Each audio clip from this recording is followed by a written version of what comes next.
evening. I'd like to call the Windsor Board of Education special meeting and public forum with Finance Committee immediately following to order. The meeting of Tuesday, January 23rd. Please stand for Pledge of Allegiance and then a moment of silence.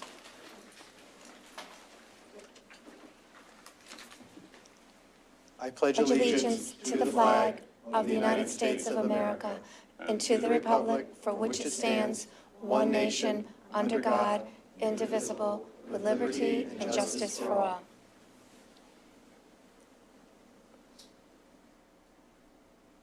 Please be seated.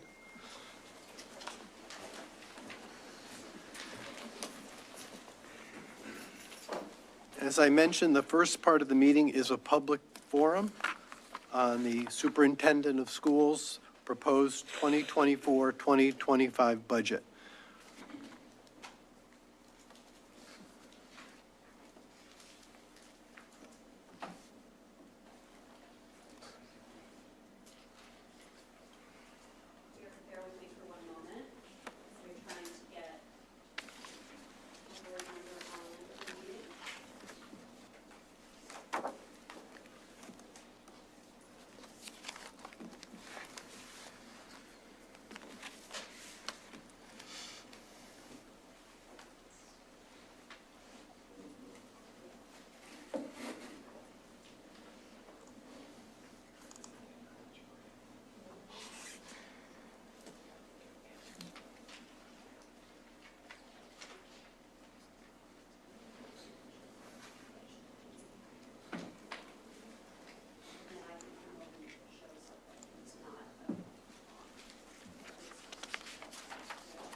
I apologize for the delay. Thank you.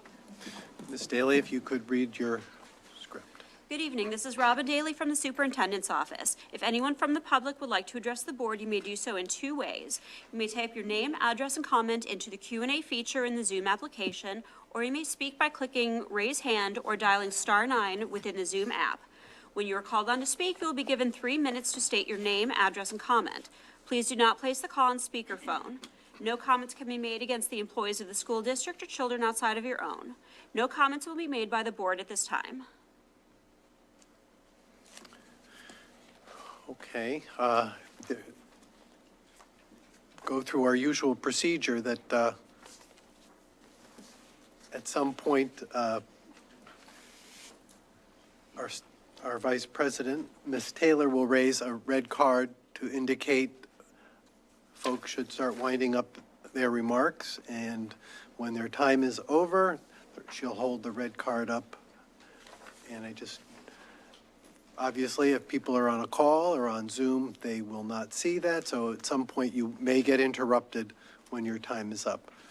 First, I'll see if there's anybody in the boardroom who'd like to comment on the proposed budget.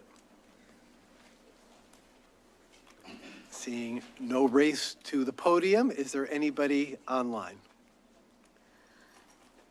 There are attendees, but there are no hands raised, and there are no comments in the Q&A feature. Without objection here, I'm going to ask for a motion.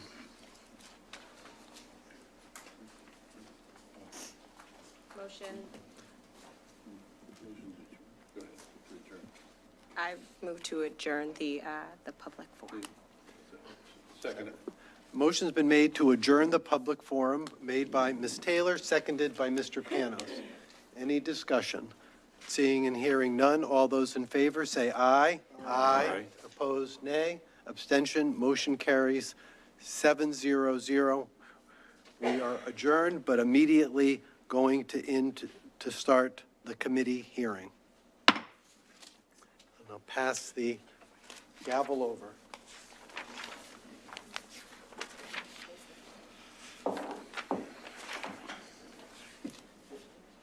Jeremy has been present. He's been logged in, but he stepped away from the camera, so he was not part of the vote, but he is. Okay. He's in the meeting. So before we begin, are we pulled him up on the screen? And does he have panelist privileges? he does.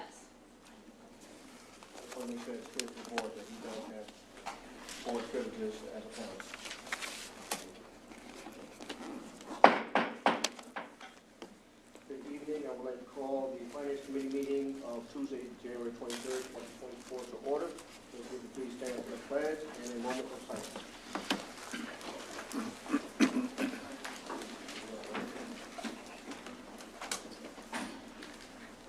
I pledge allegiance To the flag of the United States of America and to the republic for which it stands, one nation, under God, indivisible, with liberty and justice for all. Thank you. Please be seated.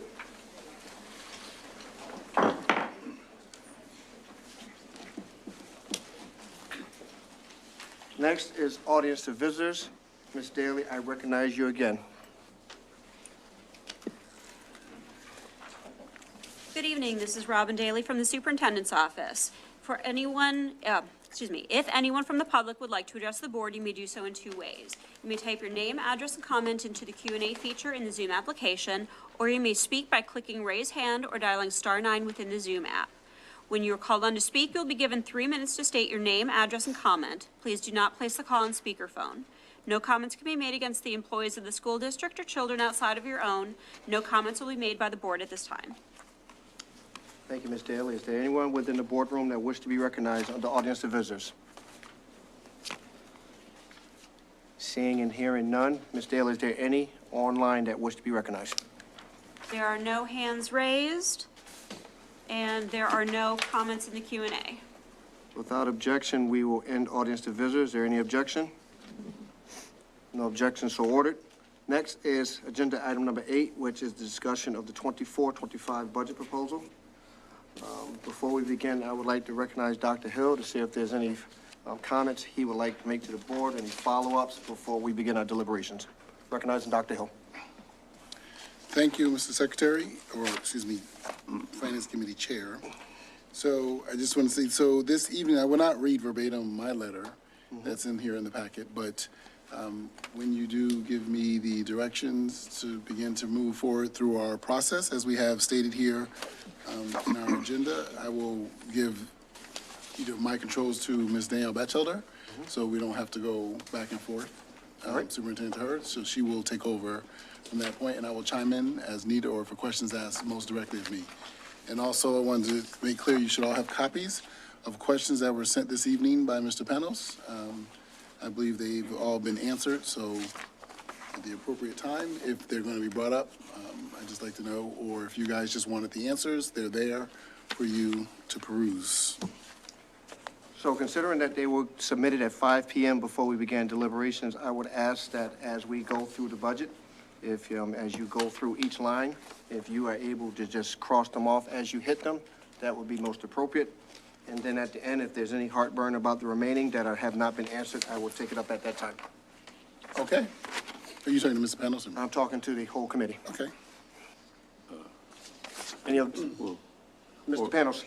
I was just, the board members can read them, now or later if they please. They don't have to follow this pattern. They can come, what the administration is presenting.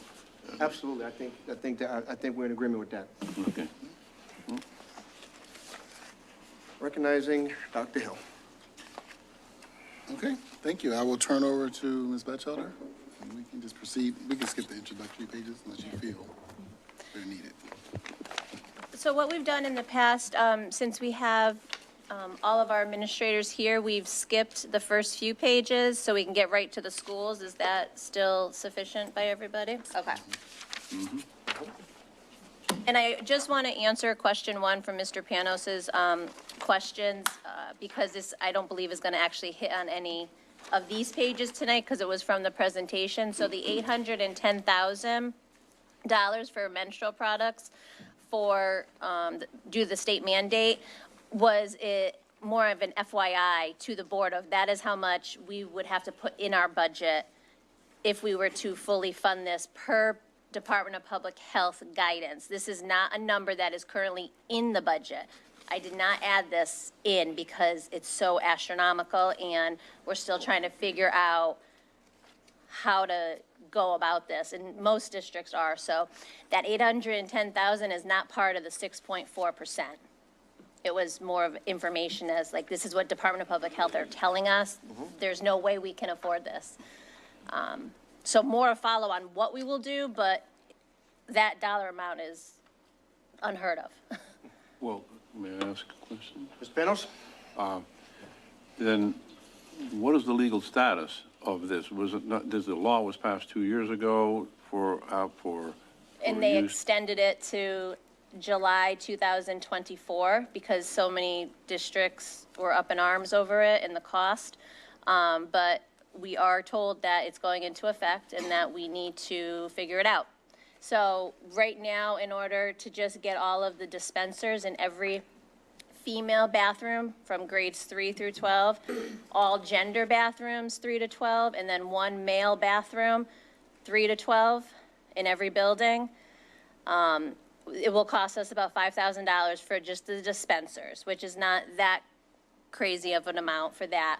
And then based on our contract, if we go with the company that does the dispensers, they will take even more off if we buy the product with them also. So we're still trying to talk through that with them to get the best price. We currently spend about $2,000 a year for menstrual products that are housed in the nurse's office at Clover in JFK, and then the majority of at Sage in the high school.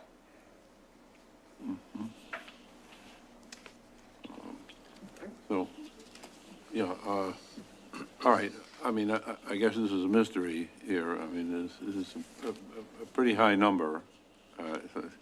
Yeah, anyway, maybe we can discuss this since it doesn't, it affects this budget, though, in some way, right? It just says that if it goes through as it is now, it's going to add a 1% almost to the budget, right?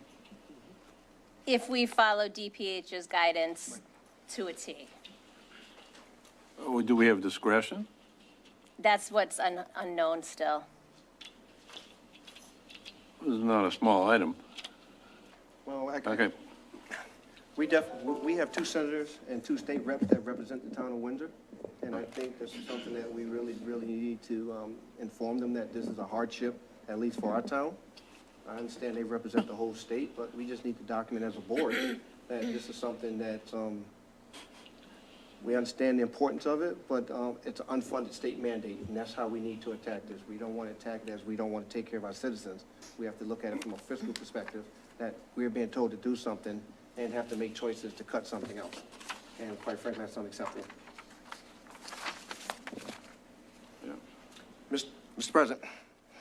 Just to clarify, is that the only item that was in the PowerPoint that we had that's not included in the? Yes. Okay, Yep. thank you. All right, any other questions? Question. Madison? I have no idea what the process is, so if I talk out of turn at any point, just let me know. When you say we have discretion, how much? What do you mean? What if we just don't do it? No, she said we don't have discretion. All right, so We don't know yet what to do. So because you already know, I'll just say, these are normal things that happen. Legislators vote, they pass a law, we have to follow the law. Sometimes they delay the implementation of the law because people complain, they know it's a hardship on folks, but normally the law has to be enacted and it's gonna happen. This is a year that it's gonna happen. The $810,000 is an estimate based on a count and some formula that's set up by folks outside of us. So we don't have discretion. We're gonna have to meet the requirement. I will say on record, I doubt it's gonna be $810,000, but it's gonna be a number that we don't know. Because now we have to put stuff in places where we never had to before. Yeah, and I get that. I just thought I heard you say it wasn't, that you said there was wiggle room in the law or something. No, it's. No, it's. Oh, okay. Mr. Panos asked was there, Yeah. and she said, no one knows. That's still not an answer. It's not, and that's how we get laws. I'm not being funny, that's how you get laws all the time Yeah. from the state. So then don't do it. You can tell me not to, the board can vote on it, I'm gonna do what the board says. If you say don't, we won't. And then we just wait for the police, right? Miss- Fine, police, I don't know. Mr. Panos? One more comment. I don't mean this too lightly. Don't we have several experts on this, sitting right here at the, that can tell us the actual number, times on, I mean, that's why- not, so don't ask me. So, and that's why I asked our school nursing supervisor, Julie DeNegris, because she deals, this is something that she buys every year for mainly Sage in high school, and that's where I was trying to give you a little, Hint. yeah, just an example of what we currently pay. We currently pay about $2,000 a year, so now that once people find out it's free, will they still supply it to their children? I don't know.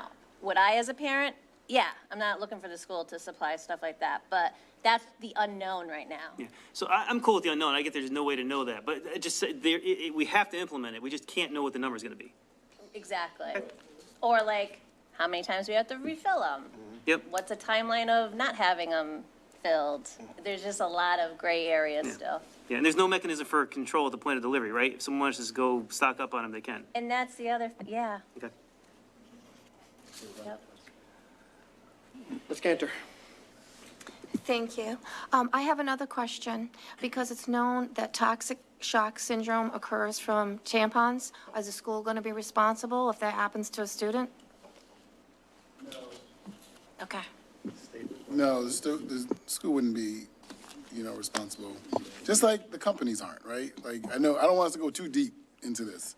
It's a projected number, but they're not. We're told to provide a product, and liability lies with the company that produces the product, and people can pursue whatever avenue they choose to civilly for that. Thank you. Any other discussion? We're putting question 1 to rest. Yes. Dr. Hill? So, I'm sorry, I'm used to going through my... So I would say, Mr. Chair of the committee, I'd say, because I remember last year, that's just like a delay, just to go, for me to go. So for expeditious purposes, to expedite this process, Ms. Batchelder is going to do this, because I will say nothing but Ms. Batchelder the whole night. Okay? Fair enough. I'm a creature of habit. I Ms. understand, sir. Batchelder?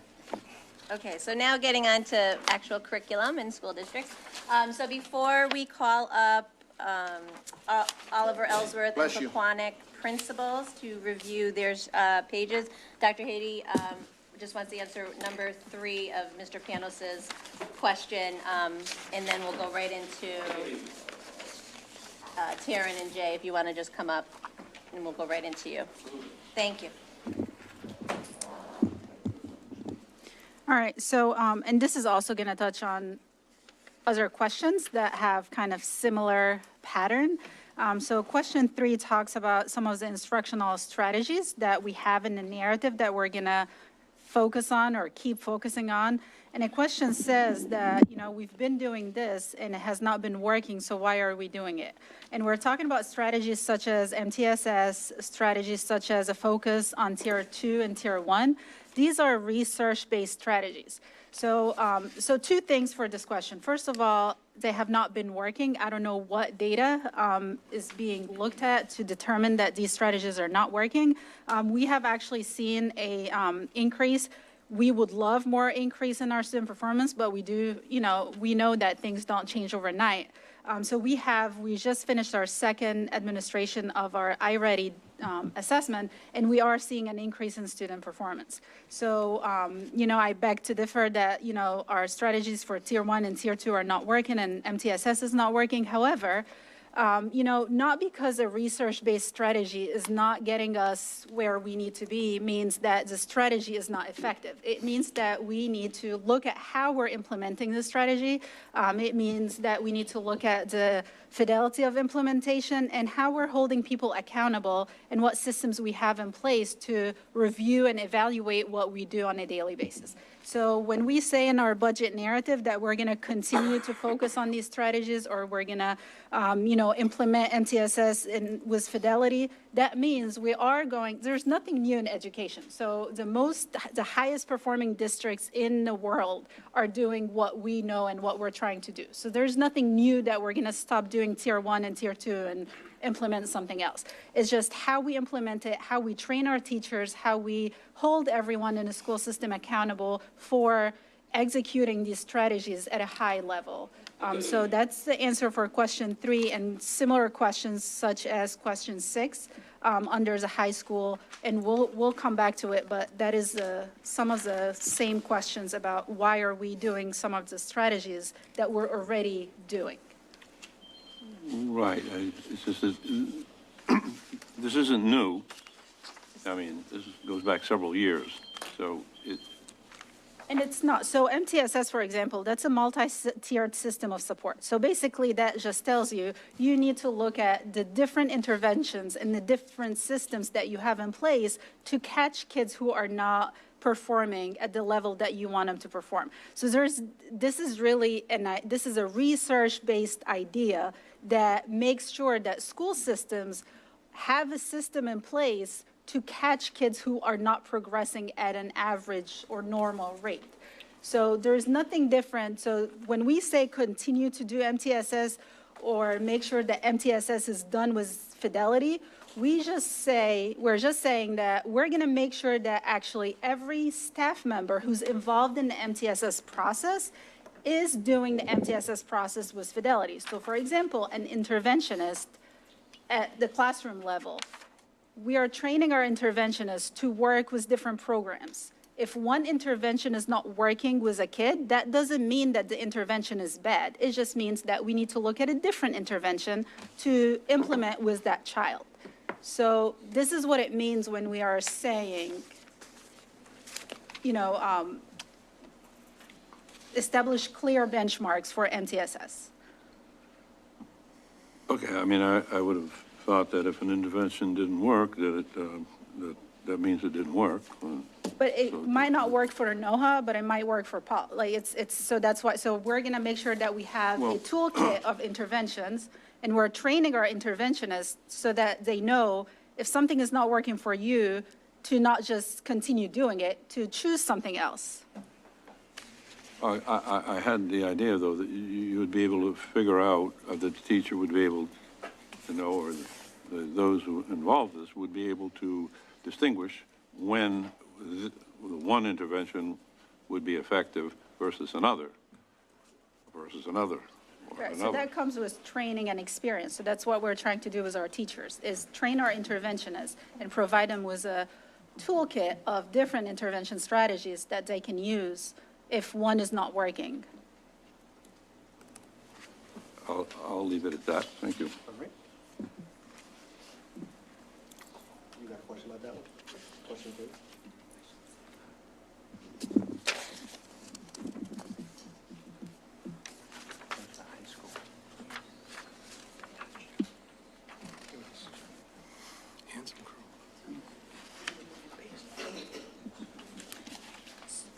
So, are we all set with question 3? Yeah. So I'm going to mark that as answered. Ms. Taylor. Thank you, Mr. Chairman. For question 6 that Mr. Panos had, it says on page 5 under Windsor High School under 24-25 school year, the second bullet, the monitoring and respond to emerging academic equity disparities in student subgroups. Is that correct on page 5, or was it supposed to be page 8? Maybe it's 8. I might have read that wrong. Yeah, I just want to see where we got that one, because I didn't read that. That 8 is high school. I thought I was, Yeah, word for what he said. yeah. It is page 8. Is page 8? Right, that is correct. It should be 8. I'm sorry. That's okay. Thank you.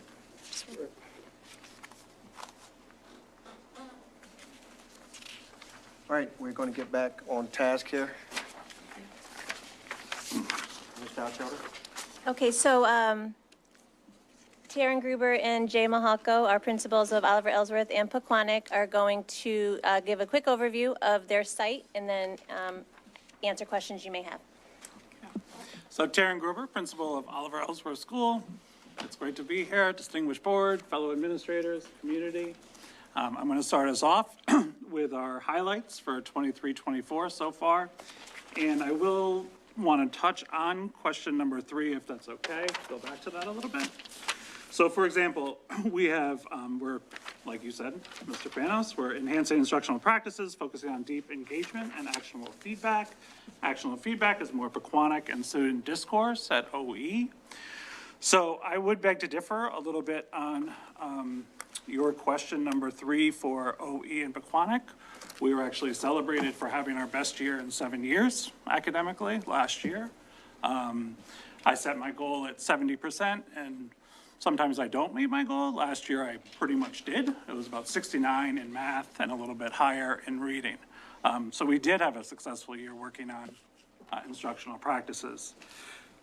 A refinement is what we're working on at OE is the student discourse, and we're finding that students are talking about their work, they're on task, but a refinement is how could we make it more purposeful? So the teacher designing tasks where the students have to learn from each other, have to talk in a sophisticated way.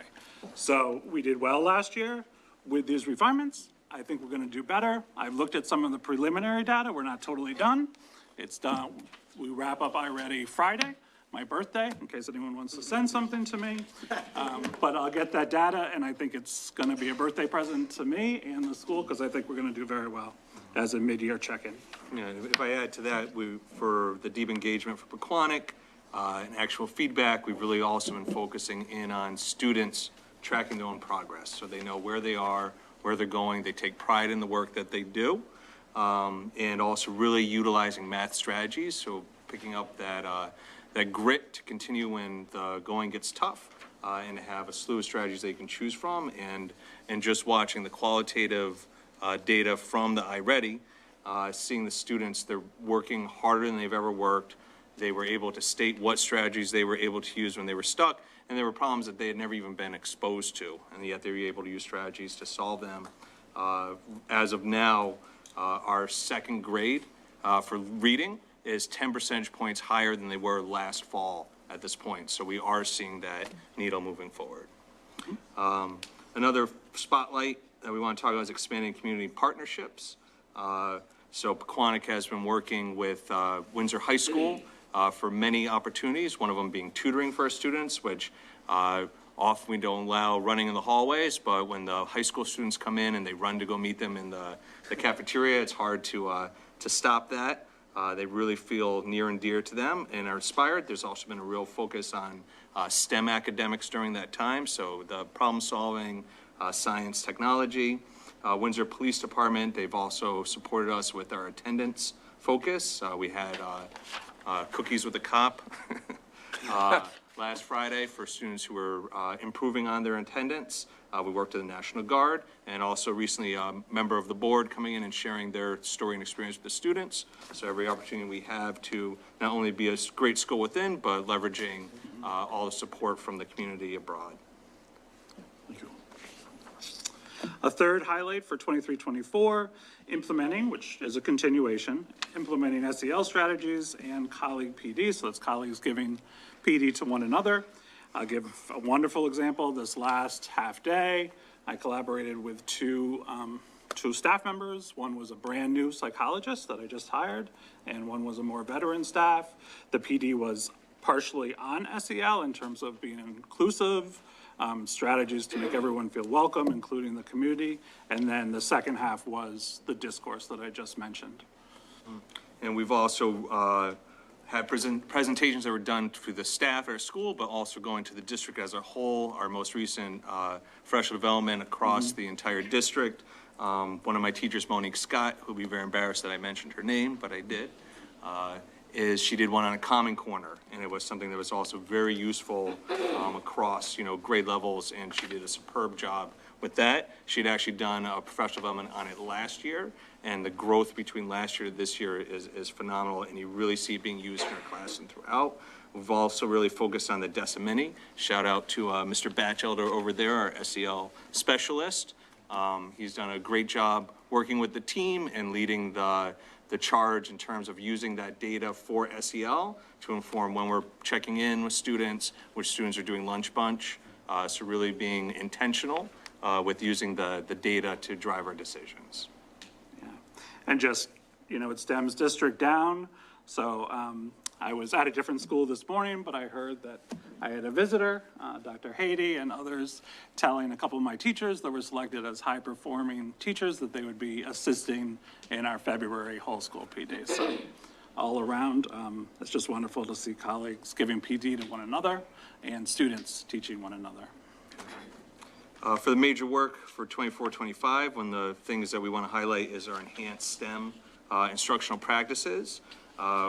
These have included expanding upon labs across the different grade levels. We recently just had a push and pull lab for kindergarten, a sound lab for first grade, and we're leveraging our partnerships with Northwest Park and Children's Museum to not just be like a one-off visit, but to have it be incorporated into the curriculum that we have.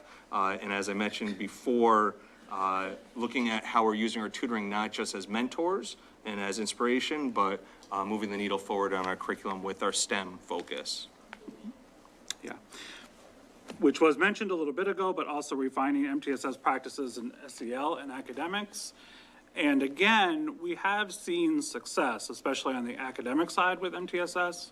So for example, I'm looking at our data now, we have very, very few kids in what we call the red, which is, the highest level of intervention. However, we want to do even better, and especially on the SEL side, we're looking at better ways to monitor our progress. We still do have too many support calls at Oliver Ellsworth. So we have many pockets within that MTSS system that are working really well. And we're just kind of honing in on some pieces that we want to improve on. So it's not that it's not working, but we still have work to do and we want to keep refining, keep getting better. Yeah, and to clearly identify some next steps with that, and what that means for Pequannock is we've been using the mini DESA, which is a short, like 7-8 questions that the teachers answer. We're looking at using the full DESA, which is more of almost like similar to a behavior rating scale, if you've ever done one of those, and it helps you hone in terms of more specifics in terms of what the student's needs would be, and then provides ideas in terms of what are some specific interventions, and incorporating that more into our MTSS process. Recently, we also discussed with UConn, who is there for culture and climate support. One of their staff is an expert in DESA as well, so utilizing both their expertise within the building and other perspectives on that, and really connecting MTSS with special education. They've been operating in a silo. Essentially MTSS is provided by interventionists and supports, and then if that is not working after a certain amount of time, they then receive special education services. We're working with Karen and Mary around how can we overlap that more often than having them be two separate interventions. Yeah, one thing that we did with that is our coaches, our math and reading coach, haven't in the past worked as much with our special education staff, and they are meeting regularly this year to start that overlap. And then the last thing that we really want to highlight for the major work is along the same strand is refining special education, easy for me to say, let me try that again. Refining special education supports and programming, including the ABA program. And so really for Pequannock, what that means is the introduction of an ABA classroom. ABA is essentially a discrete trial. It's highly effective with students who are on a spectrum with autism. The earlier the intervention, the better. And it works on discrete skills until you accomplish what is the goal, whether it's academic, social, whatever it is that you're working on. Prior to this, there's been one at OE and now one at Pequannock. But with population needs, if we're able to have an ABA in both, then we're going to be able to serve the students within our own buildings, so they don't have to move to another building in order to receive those supports. Probably stealing some of Mary's presentation, which she does hers, but she did hire an outside consultant to make sure that we're headed in the right direction and give us some pointers. So we're headed in a good place. Questions? All right. Board members? The consultant, excuse me, okay. The consultant, where is that? Is that in your budget or where, the consultant? It would be under PSES. It would be under Mary's budget. Oh, in the SPED, all right, SPED budget, okay. Monitor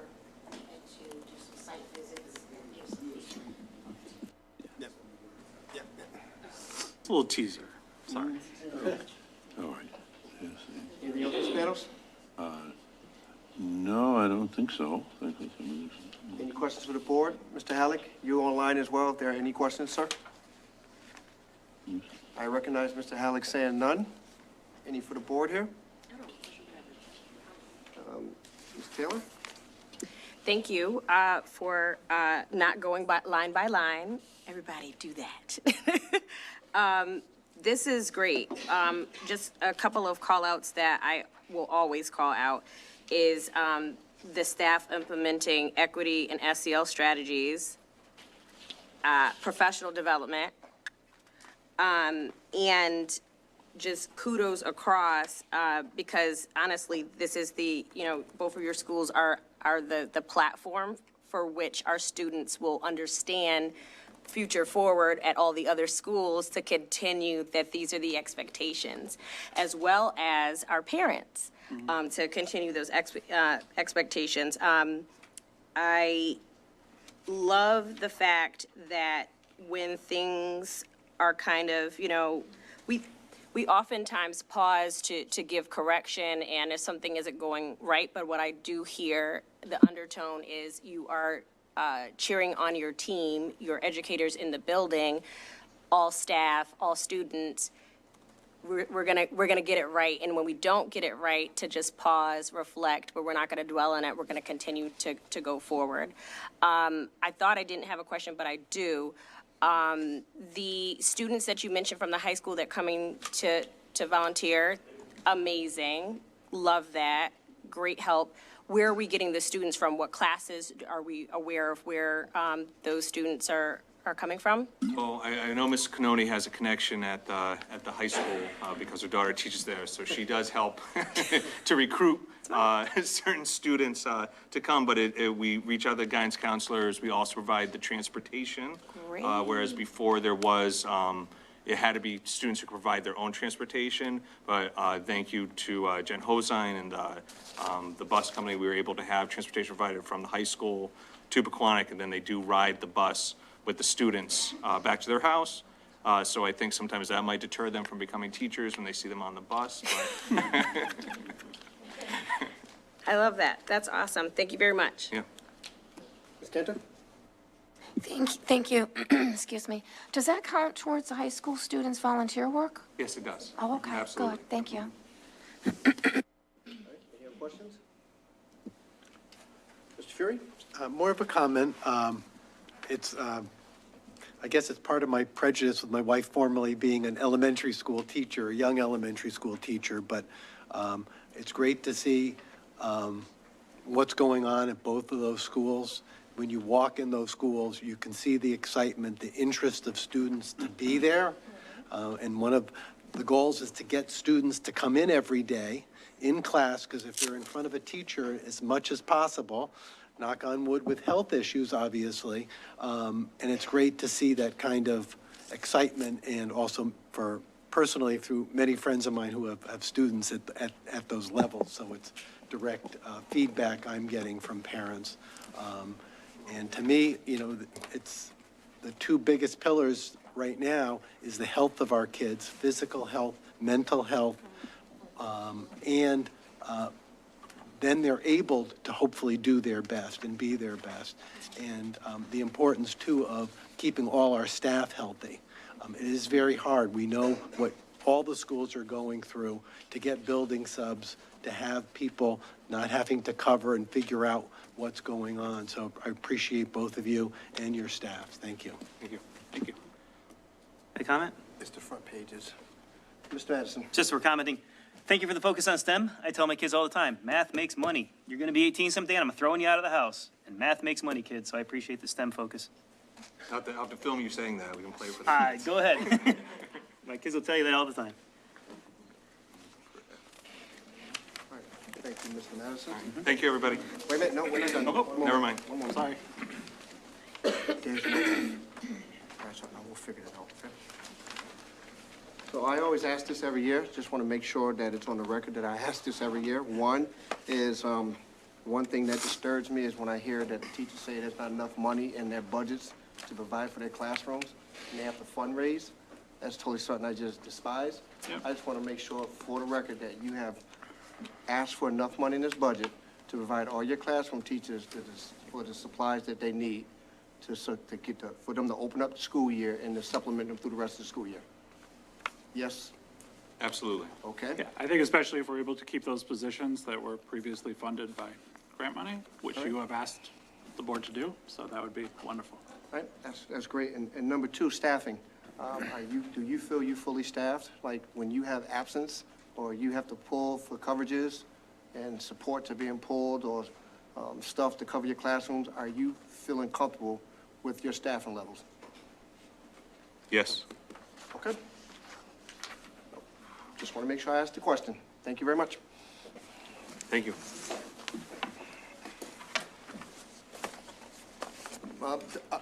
Ms. Batchelder, I almost called your name. Thank you. So if our 3-5 principals could come on up. Mr. Dana Gagne and Ms. Tricia Lee, Clover and JFK principals. Good evening, everyone. I'm Tricia Lee, principal of Clover Street School. Good evening. I'm Dana Gagne, principal of John F. Kennedy. One thing that I will say is that Mr. Gagne and I talk each week. Every Monday, we start our week off making sure that we're collaborating with each other, that our schools are pretty much on the same page. So working together to create this slide was pretty easy for us. Spotlights and accomplishments for our schools, our dedicated SEL instruction and alignment to the expectations specific to our schools, and vocabulary to support students' time on task, class time, cheeks in the seat, sitting down, making sure that they're learning has been extremely important for both of us as these children transition from Pequannock and OE, making sure that they own their learning. And our SEL specialist has been amazing with working with our students, whole group and small group. Right. Focusing on small group instruction, including push-in and pulled-out tiered support. So that is included in all aspects, whether it's SEL, doing small groups with them, all of our tiered instruction, having our tutors, our paraprofessionals, and our special education teachers pushing into those general classrooms so that they can support the students so that they're not missing valuable instruction. Has been going really well. And increase outcomes and teacher efficacy through data talks in our PLC meetings. Every Tuesday we meet and our teachers are diving deep into student data to make sure that we're meeting our students where they are and pushing them to where they need to be. So we're not just taking an assessment and using that data to teach them for 6, 7, 8, 9 weeks. We're looking at data every single week. And then our data talks where each content area is even looking deeper into the data to make sure that we're pulling our groups, our kids are getting the instruction where they need to be so that they can push them even harder and further.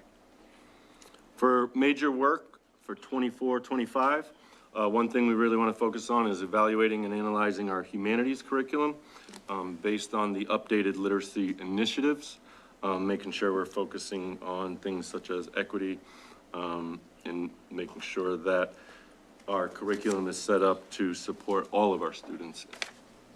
And right along with that, we've heard this question number 3, MTSS, process timelines and tiered instruction. We have to remember, we teach children, not systems.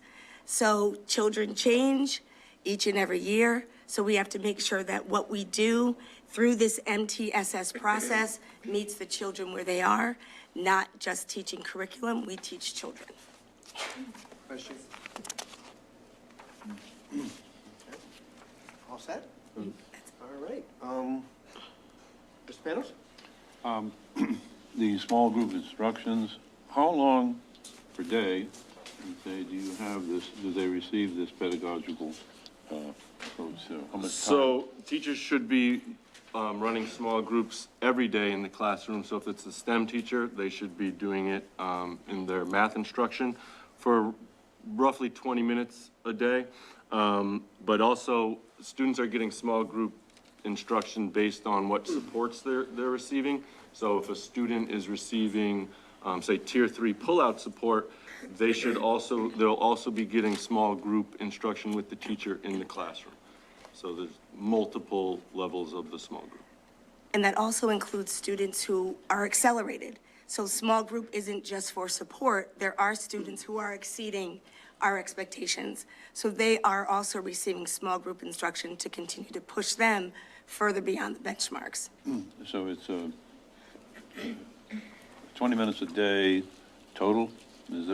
Or Well, 20 there's a minutes block per of time. subject? Or- There is a 90-minute block of time. So within that block of time, there's a mini lesson that the teacher does. Then there's independent work that the teacher does that the students are needing to do. And then within that 45-minute block, teacher will pull 2 or 3 or 4 groups for a 10 to 15-minute block of time. There also might be an interventionist who pulls in, who also pulls another group. So it's not just 20 minutes, one group, and that's it. A teacher could potentially see 4 groups in her STEM content area. And Mr. Panos, at the 3-5 level, we have partner teachers. So for instance, one teacher teaches the STEM curriculum and the other teacher is teaching the humanities. So the STEM will do the small groups and so will the humanities teacher. So they're getting it in both of those. Right, okay. All set, Ms. Panos?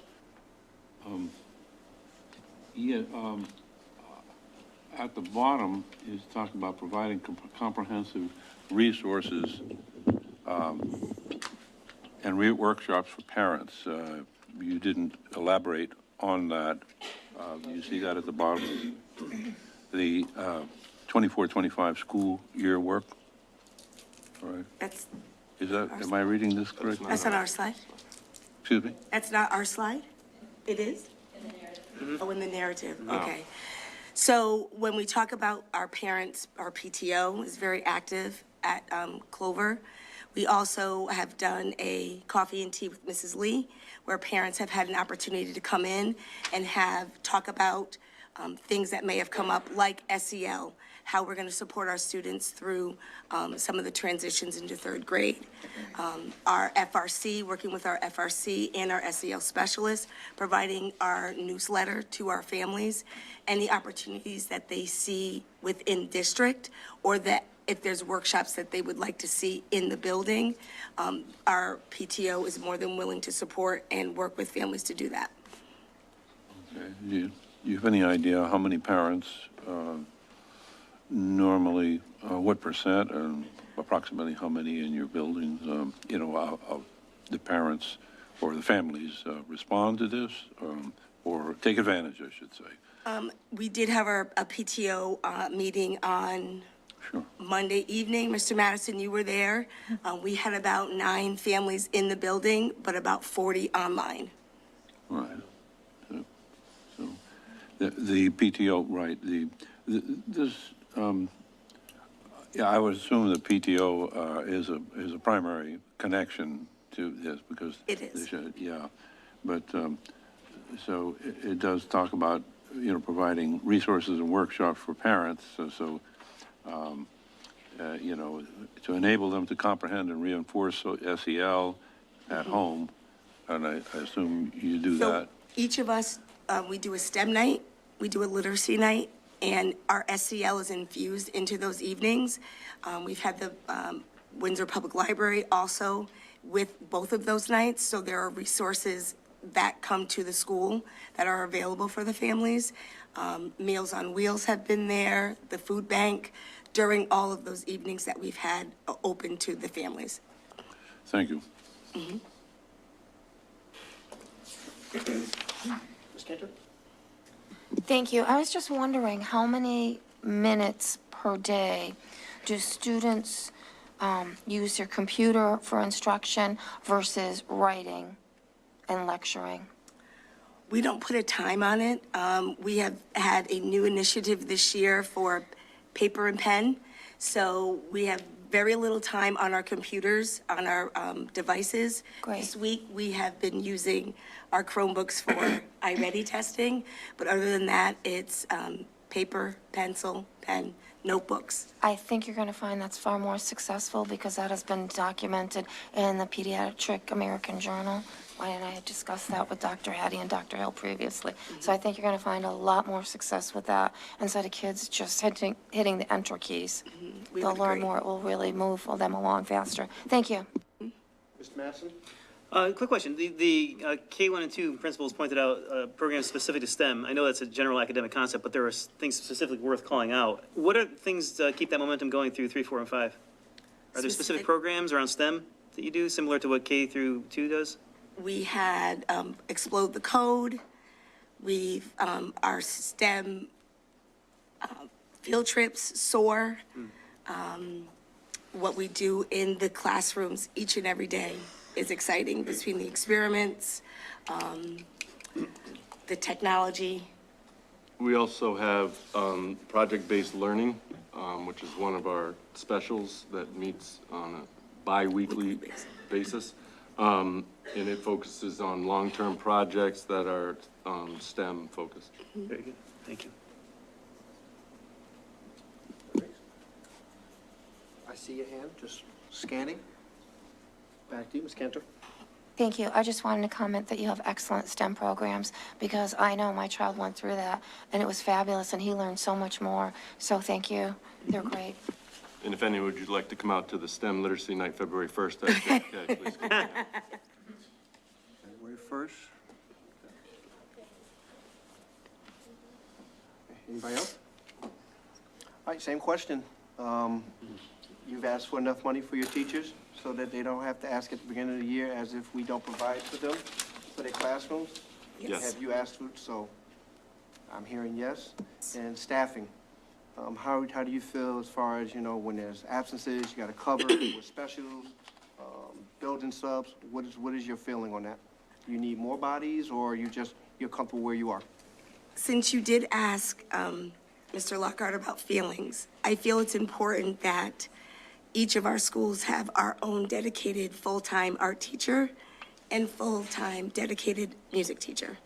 Right now, we each share, so our art teacher is split between 2 schools and our music teacher as well.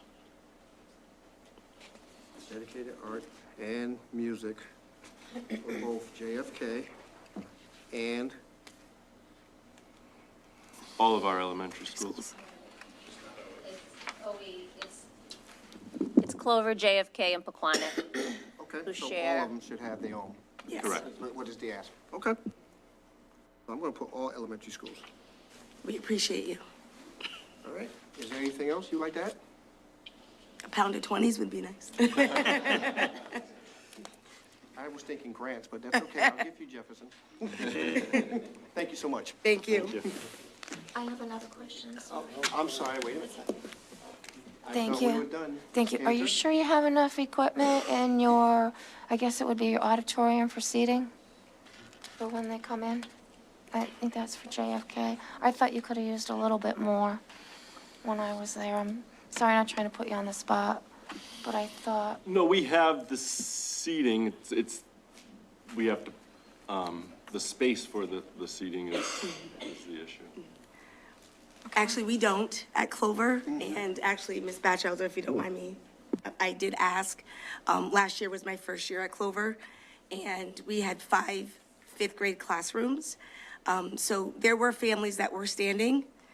This year, we have 6 fifth-grade classrooms, so I did ask if our promotion could be off-site, because we don't have enough space, nor do we have enough seating. We did bring in seats. The fun thing about Clover is we finally have our ramp working, so we did have a lot of grandparents that had to kind of walk around and go outside in order to come inside because the ramp wasn't working. We did have a few wheelchairs, but this year, at least, the ramp is working. But we don't have enough space for 106 fifth graders to be promoted at Clover. All right. Mental note for all of us. I believe we are now done.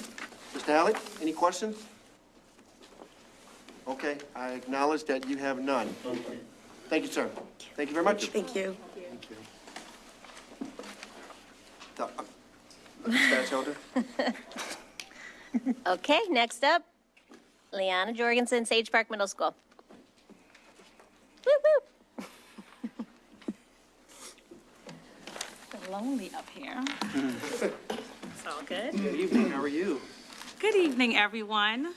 My name is Leanna Jorgensen, principal at Sage Park Middle School. All right, let me just get myself situated. So tonight I'm going to share with you some of the accomplishments that I'm proud of, some that have allowed us to take a look at instruction differently, and then also work with our kids and help us to support our students. So one of the first things I'm really proud of is the fact that we had a 95 completion rate on our DESA. And so DESA is a universal screener for social emotional skills. And so based on that, we were able to create small groups and supports for students in our building and working with them so that they can then in turn apply those skills and strategies in the real world, in our building. Also, the introduction to building thinking classrooms. So this is different, and I know Mr. Panos might say, well, what's different? Well, now we put the Chromebook down, and kids are standing up in classrooms. They're working on non-vertical surfaces, on whiteboards, and it's different, right, for the middle school level because we have a lot of big bodies walking around a room, and you usually want a middle schooler to sit down. But if you walk into some of our math classrooms, because we've been introduced to it this school year, you'll see our kids in groups standing at boards, working together, collaborating, doing discourse. The teacher then easily walks around the classroom, listens in on conversation, provides feedback, actionable feedback right there and then. And so we're liking the feel for it. It's a little different for a lot of our math teachers, but we're gonna stay the course because we're seeing some successes. This year, we started to go back, putting our Chromebooks down, as Mrs. Cantor mentioned, and our kids are doing more hands-on learning in science. We had a program, which is amazing, where you can actually do your science experiments online and you can manipulate the objects. But nothing beats having your pipettes in your hand and working on that. And so we have gone back to that throughout our classes. In some, it's a lot easier than others, but we're definitely working towards 100%. And then, of course, our data talks and our PLCs that we're having to promote teacher efficacy, making sure that, you know, when teachers are working, they're working intentionally, they can actually see themselves making changes in student outcomes. And with that, then they want to work harder because that is its own high, so to speak. And creating levels of student agency where students, where they have voices and choice, and then they're working on stuff that's interesting and relevant.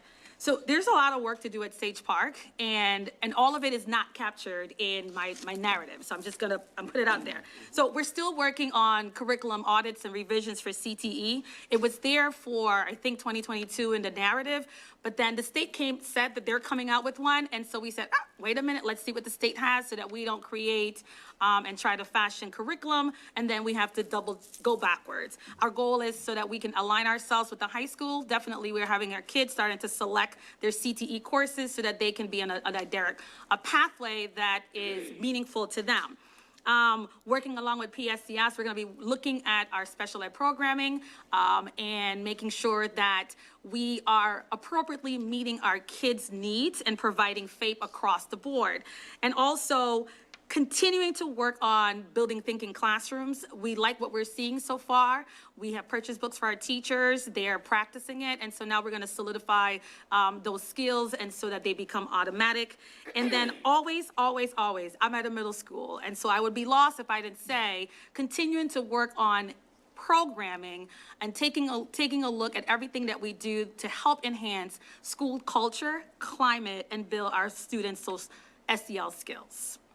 Are there any questions? Thank you very much. I'll start here.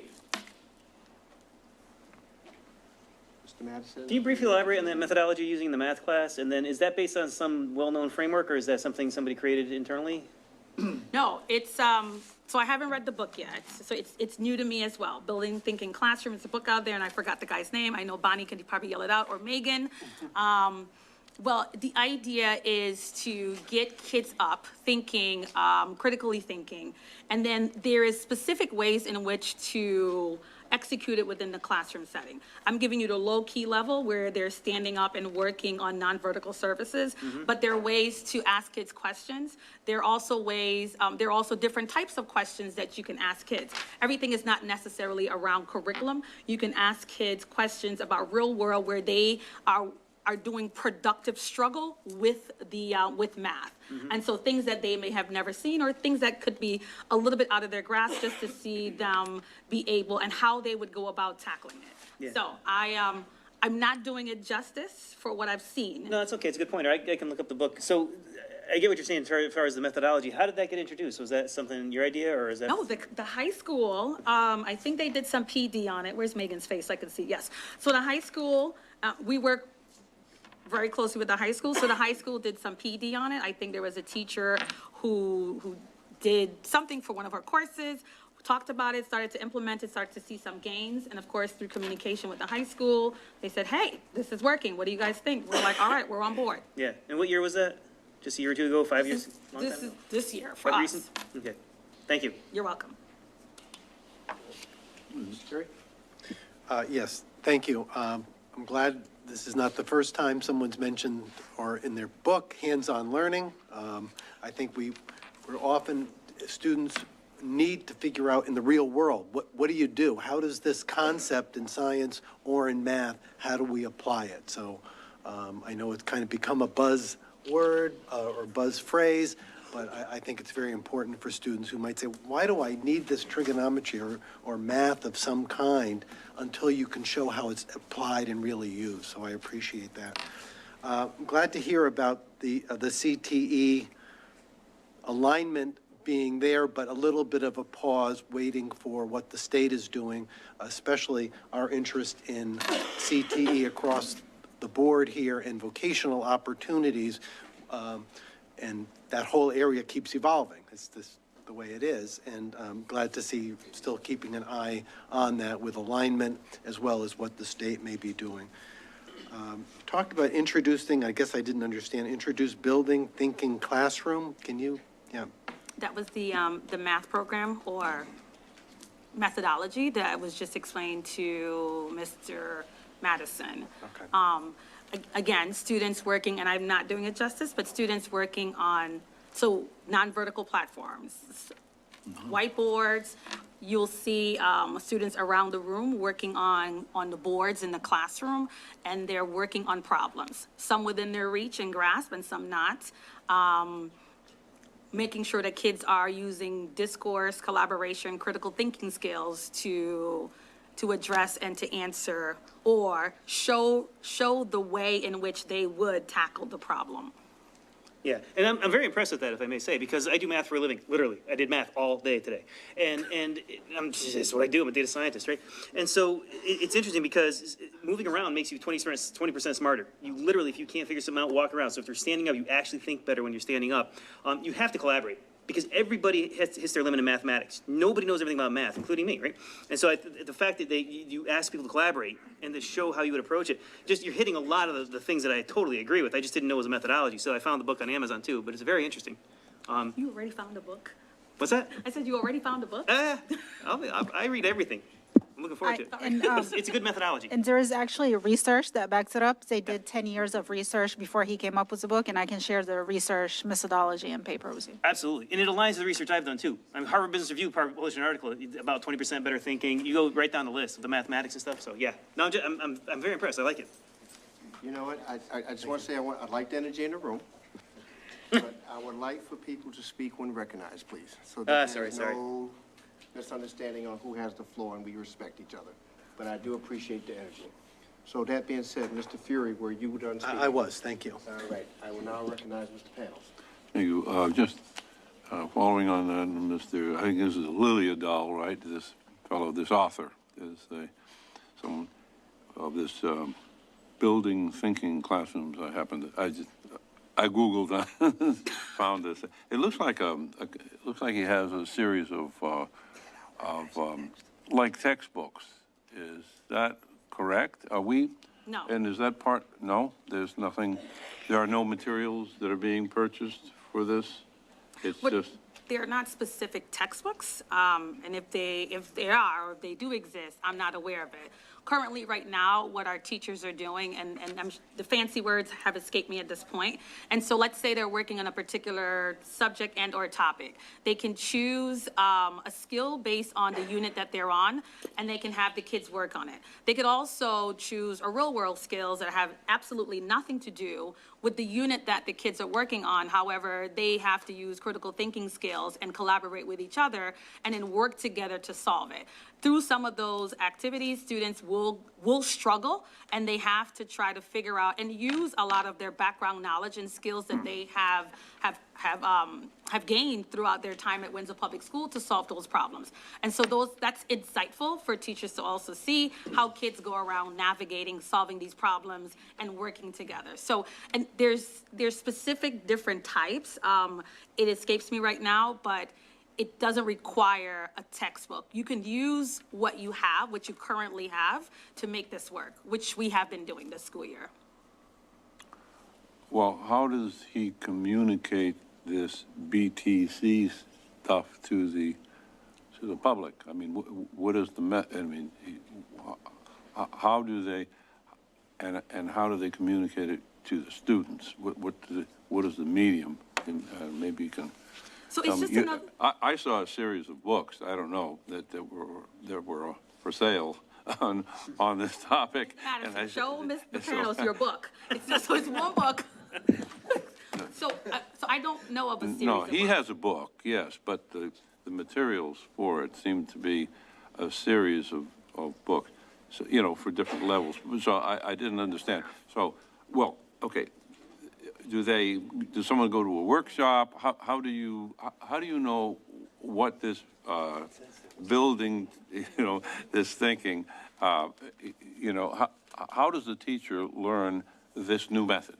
All right, so for our building right now, our teachers all have purchased the book, the math teachers, and they are doing a book study around the book where they are collaborating and working together and learning about the methodology and talking about how would that look in their classroom? What are some of the ways that they can implement this? And so that's what my teachers are currently doing. So when I say that we're introducing it, it's based on the level of work that they've collaboratively done together through PLCs. They've gone across the street to the high school, and they've observed high school teachers implementing this so that they have exemplary models of what it could look like within their classroom. So we're working closely together to make sure that we're not wasting our kids' times, right? Because time is precious. So BTC is research-based. It does and it can yield results for our kids. And so working together collaboratively under the guidance of our coaches and then also our department head, Megan Maines, has been really great with the coaches in my building. Working with them, then we can then implement it in a meaningful way to our kids. So the cost of this is very low. It's just some book, one single book for each teacher. Okay, okay. Thank you. All set, Mr. Panos? Recognizing, no. I'm sorry. Dr. Katie, you had a response? Yes, so maybe we can continue that conversation when the high school team comes up, because we do have experts in the room that Please. can speak about it. So we'll put that in the parking lot. Right? Thank you. Mr. Halleck? Thank you. I just have one question. Yes, sir. Under science teachers, I see over the last few budgets, we dropped from 6 to 4, 6, 5, and now going down to 4 full-time staff teachers. Do you feel that that's an appropriate level for staffing for science? Recognizing. All right, so over the past couple of years, Sage Park has reorganized our schedule. Currently now, we have a quasi-A-B schedule that our students are taking language arts and math every single day for approximately 86 minutes. And then they alternate A and B days, taking social studies on one day and science on the other. The staffing that we currently have, which is 4, includes the 2 science teachers that are needed for 7th grade and the 2 science teachers that are needed for 8th grade. For whatever reason, science teachers for 6th grade fall underneath the grade 6 science instructional people. And that's because, based on certification, K through 6 are under elementary, so that's why it's a separate line item. So when the initial change came through and we did have an extra, not an extra, but a science individual, not necessarily tied, we did put that position up and we tried to get a science coach. And we had not been successful. So yes, I think it's appropriate for the classes that we have and the amount of students that we need to service. Mr. Halleck, does that answer your question, sir? Yes, it did, thank you. Thank you very much, sir. Any other questions? Mr. Halleck, any other questions from you, sir? Okay. Mr. Spanos? Just in that connection, could you comment on the language arts teacher going from 10 to 9? And also, well, you need, apparently at the grade 6, you need to go from 11 to 12. You need to go add 1 there. 10 to 9, let me And you increased technology and people by 0.4. So I can actually, the 0.4 in tech and people is actually, because of the new health curriculum that came through a few years back. That should have actually been that 4.4 the whole time, because that one particular teacher teaches health, which was always under tech and people, but also a PE course. So it's, I'm sorry, go ahead. So it's. Can I address this, though? So I just want to be clear that we're not adding anyone, and we can move personnel around in a building the way we see fit. So no one's being added or anything. If you look at the count, it's the same count. But we can move people. There's a lot of shifts. So if we had, like, in elementary school, if I decided, one year on my team, we needed, 7 teachers at this grade, and we wanted to move a person from another grade in the building, so now that grade would be 6, that grade would be 7. Sure. As long as we don't add an FTE, it's like, because these are just personnel moves, so they're not financial questions, they're not financial hits at all. So I just want to make sure we understand that, because now we're understand. We're kind of like getting into discussions, like curriculum discussions and personnel discussions. Those are not finance, budgetary discussions, because there's no budgetary issue. Yeah, but, okay, but I just want to know why you need an extra teacher in the 11th, in the 6th grade. Where are we right now? That's the need they decided that they had for their building at the time. Yeah, I know why. I have to do the math.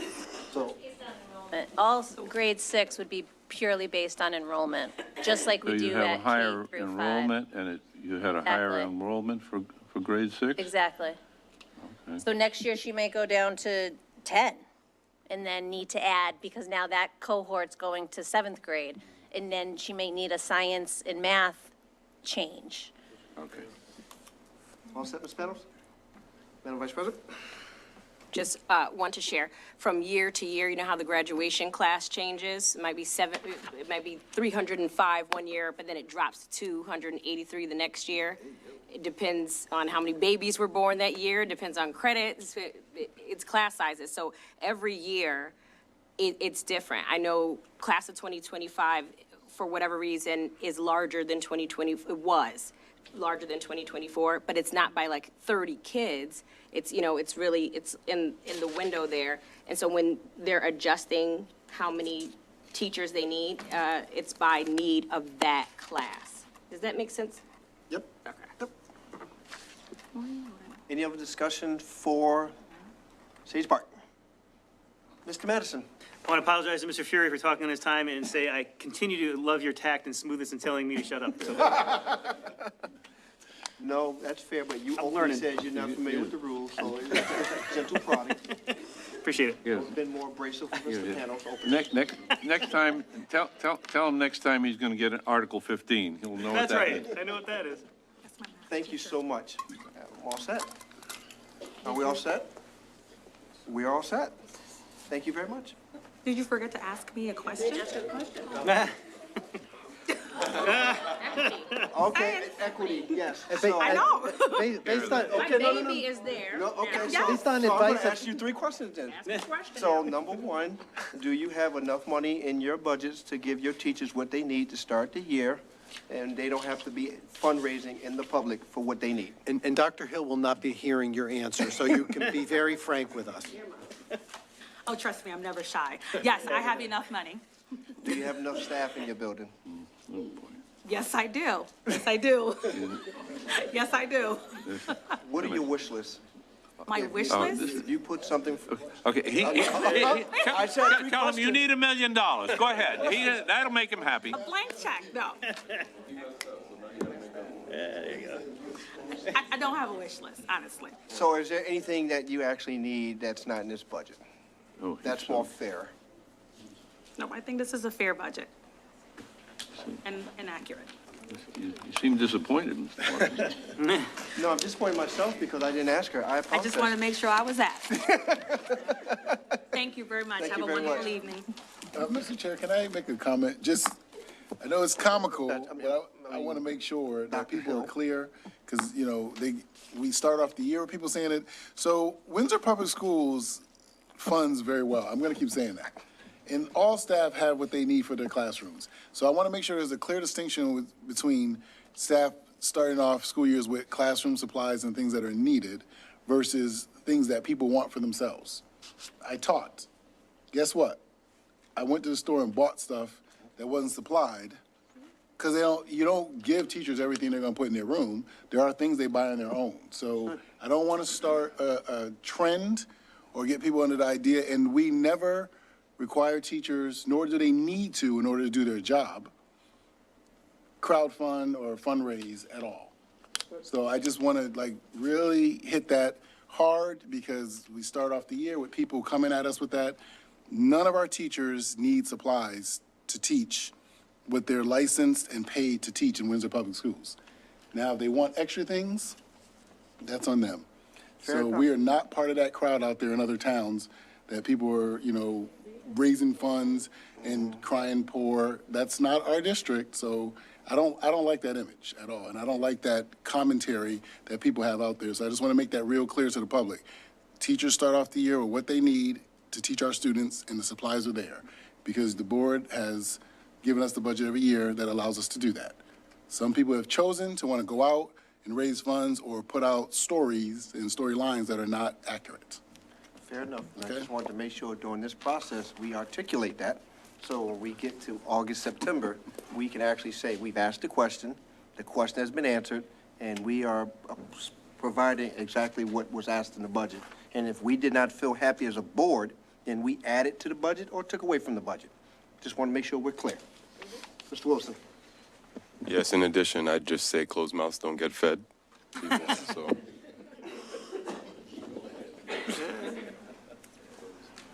Ms. Batchelder? Okay. Breanne Parker, principal of Windsor High School. You want me to call up everyone? Yes, please. Absolutely. Whoever you feel Whoever you wanna want to bring come, with you, bring on up. you are in control. You want us to come? Yep. Well, is that what's there? no, so I want them to class. So, good evening. As mentioned, I'm Breon Parker, principal of Windsor High School, and as I'll probably allude to a little bit in my description. Can you slide the mic over? That's right. I'm sorry. Sorry about that. Yeah, thank you.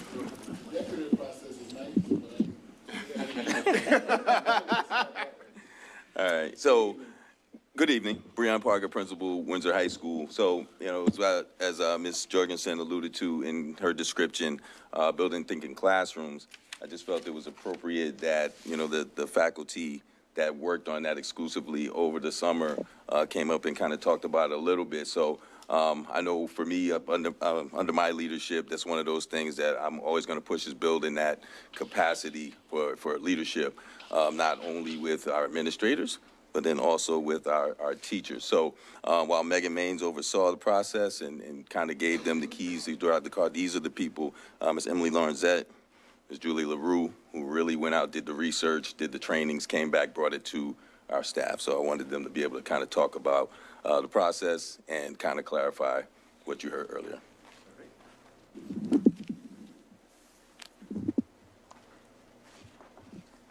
Well, do they want to ask questions or just talk? You just talk about the program first. Sure. Just kind of talk about how it started. Okay, good evening. So I just want to reemphasize that the Building Thinking Classrooms in mathematics grades 6 through 12 is a celebration. It actually has nothing to do with the budget.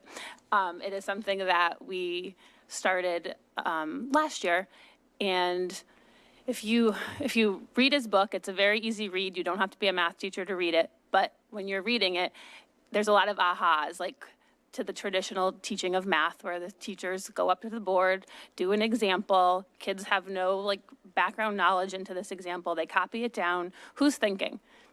The teacher's doing the thinking, the kids are modeling it, they're following a procedure, and then they're expected to, keep repeating it over and over again on their homework, on the quiz, on the test, on the midterm. But again, who thought this all through was the teacher. So Building Thinking Classrooms is kind of is taking a shift from the teacher doing the thinking to the student doing the thinking, and that's who we want to be doing the thinking, right? We already know how to do this. It's the students that need to grapple with it. Building Thinking Classrooms is a framework, not a curriculum. It's a set of strategies that teachers can implement in their classrooms to help deliver the content. And I am so proud of the work that the high school has been doing. I've been here for a long time. I think I've been in math leadership at the high school for maybe 11 years. And this is one of the things that, I will leave here being, not right now, but when I retire, let's say, being this was one of my favorite things that we brought to the high school. And this book kind of took the math world by storm, I would say really, probably 2 years ago. I first learned about it at a Performance Matters conference through the state in the fall of last year, and I'm like, this sounds kind of interesting. I like it. I'm ordering the book. So I ordered the book. I read the book. Then every conference I went to, there were sessions on Building Thinking Classrooms, and schools were talking about how they were implementing it. And I went and visited schools and watched it, and I'm like, I want this to happen at Windsor High School. And I conveniently had some teachers who are doing their internship this year, and I'm like, here's a great project for you guys. Let's roll this out to high school, and while we're at it, let's do middle school too. So these two teachers tried it out last year, invited the other high school teachers into their classrooms, and with their help, we've been rolling it out in parts, because you can't just tell teachers to change their way of teaching and implement all 14 strategies at once. So we have a whole rollout plan for this year, and in 2 weeks, February 7th, we're rolling out part 3, and we were working on that before this meeting. So if you want to ask Julie or Emily any questions, please do, because we are really proud of this work. But again, it really has no impact on the budget. Right. Ms. Taylor? Everybody's talking about the book, so I had to go on Amazon. Peter Liljedahl. Yeah, okay. No, should I get the 2-pack? They've got the K through 12 and they've got the 8 through. The orange book is the one that all the sixth grade through 12th grade teachers have. That's the book. That's his first book. That's the one that we use, that we reference. Okay. So you wouldn't suggest getting the blue one they have here? Is the blue one for non-math? I don't, yeah. Yep, so that book just arrived in my office last week because we have been inviting other subject areas into our classrooms to see what this looks like, because there's a lot of buzz around this. So Just going ahead and get the 2-pack. sure. Yes. Here tomorrow. Yes, they are really, they're set up. That's going to go under the board. You should get a Extra money commission for the on this. Yes, that's it. It'll be here tomorrow. Great. Okay, Yeah. thank you so much. No, because I just want to make sure everybody's talking about, get the book. And I'm like, oh my gosh, I want to go get it. And I do have a 6th grade kiddo, so this is on time. Thank you. And we did have to explain to students and explain to families like the shift, because students are used to just, coming in, taking out their notes, copying it down. So kids are like, can we go back to the old way? And we're like, the old way where your teacher did all the thinking for you? Like, sorry. Is it okay if I comment? The kids want this. One of the first things that the author says is kids want to think, they want to learn. We just need to give them the means to do that. And so what he did was he took the institutional norms that have existed forever in public schools and just flipped them all upside down. The only things he kept constant were, okay, we have to learn in classrooms and we have to abide by the bell schedule. Everything else was up for grabs. And so he just flipped everything. And so exactly what Mr. Madison said about when you're on your feet, your brain is functioning more effectively. So these kids are up, they're moving, there's no more. And they need to be involved. And I have kids asking, when they come in and I don't do it, Miss, why aren't we at the board? And get us at the board. So it hits all of those things that we want our students doing. And the other thing is, a big part of it is random grouping. So they come in, they spin a spinner. So there's no stress about, oh, I'm working with this person, I'm not working with this person. It's different every day. So they're learning to talk to each other. And it's amazing. It really, really is. And I invite you all to my classroom anytime. It's an open door. Mr. Madison? Did I have my hand up? Oh, you did. You caught me. A couple things.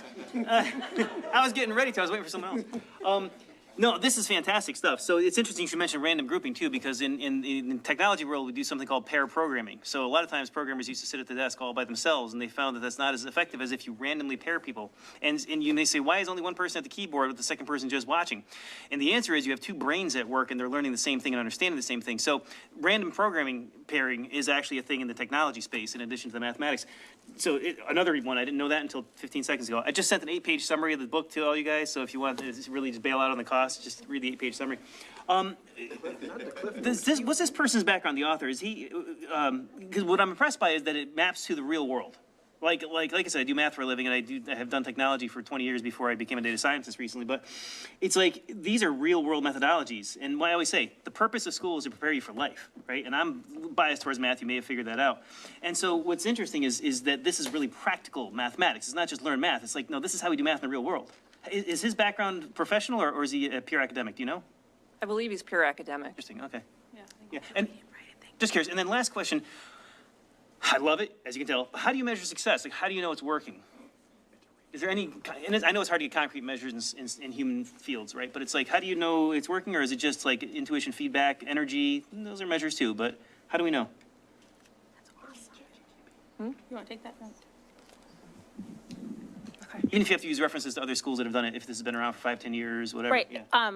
To my knowledge, it hasn't been around for that long, but in the book, there's a whole chapter on assessment and how students are doing, but you're not just assessing students on like how well they're solving the problems. You can also assess the students on how well they're collaborating and how well they're persevering. So those rubrics are co-created with the teacher and the students about, what does it look like to be a collaborator? What does it look like to persevere through problems? And the teacher and the students create that. So that's one way that they are assessing the skills. To be honest, that's part 4 of our rollout. I don't know when we'll be doing that, but the assessment in the classroom on these strategies is coming, but we anticipate having the students persevere and try problems that they would have just sat there and like pretended that they were doing at their desk if they weren't sure, but doing them at the board. We're teaching them how to tackle problems, how to problem solve, that we are anticipating that our scores would go up on standardized tests, because those SAT questions are hard, and you can't teach them how to do every single one of them step by step. But we're helping them build skills to attack problems that, again, we ultimately hope that their scores would go up because they have the confidence, they have some strategies on how to handle those problems. Very good, thank you. All right, back to our regularly scheduled program. We're all set? In science, do they, excuse me, I was just curious if there was application in physics or chemistry for this method. Have they shown up and shown an interest? So the other book that Ms. Taylor was talking about is how to use it in other classes besides math, but there's definitely a lot of math being done in our science classrooms that they could be implementing these. We just haven't gotten there yet, but, Bonnie and I have talked about trying to implement some of this in our science classrooms at the high school. We're just not there yet. But as yet, if it doesn't apply to humanities yet, like English class, I don't know, that'd be a stretch. So right? I think there are ways to apply it. Like I said, that book just arrived on my desk last week, but I will be sharing it with other people because the math department has gotten a lot of hype around this, where students are talking about BTC and other teachers are like, what is that? Like, the kids are talking about it. Like, they never talk about what they do in math class before, and now they're coming in and teachers have said the kids are more willing to go to the boards in humanities classes to collaborate. So when I get a chance to look at that book, I'm hoping that we can spread some of these strategies building wide. Dr. Hill? So I was going to say that, I always laugh in education, again, after 31 years. There's nothing new. I think Dr. Haiti started off saying that. So, and I'm glad everyone's interested, and I don't really care what title people need in order to get hooked. It works for me. But all of you, with the exception of a couple of folks over here, my nemesis, Mr. Willison, every single one of you went to school and you were doing this. It just didn't have a name. You were required to go to the board. You were required to do random problems. You were required to get put in groups. I don't know at what point. I can take a guess in my career. It happened pretty much mid to late 90s when we went really heavy on testing and standardized testing across the country. And I was in Virginia at the time and came back. So and this person happened to be one of the people at one of my insert conferences too. So it's just interesting that, a catchy name, and it's a great thing for sure, but you've done this. And it's continued over the years, and mostly in our talented and gifted classes across the country. So I think it's a great thing that all students are actually getting the opportunity to learn strategies and experience education the way we had relegated for a couple of decades to just our top students. Because you look at it, and I was just taking a quick refresher looking at the PDF. That's exactly how all of my classes started, right from elementary school through high school. They were the same way every single day. And as they're describing it, and I'm glad to hear about the excitement of our students, particularly math, right? Because I'm always one saying, the reason why our students don't really go for math here, particularly in America, because we teach it in a vacuum. We just teach, solve the problem. What am I solving it for? What is it connected to? Whereas other countries, when we look at the PISA test, that's an international test that compares our countries, and we sit pretty low. What do other countries do? They give students an actual real problem, like they're solving a problem with their mathematical skills. So this is great that our students are really taking to this, but I just want people to understand, if teachers talk less, as you said, Megan, from the beginning, teachers working too hard. If you're just doing too much work. I don't know if you remember Joe Arcarice, when he was principal, that's something he would say all the time. You should not be working that hard. The kids should be the one leaving your room tired because they should be doing more work. So this is absolutely outstanding. But I just want people to note that you did a lot of this when you went to school. You just didn't know it. You just were told to go to the board or work with this group and solve the problem. You just did it. Now we have a name for it. All right. Thank you, sir. Now we are prepared to discuss Windsor High School. Thank you. Breon Parker again, Principal Windsor High School, and I have the stylistics with me. Actually, I brought the leadership team up, and in kind of full transparency, this is part of the growth as a group and some of that, kind of calibration that I like to do. So normally I sit here alone.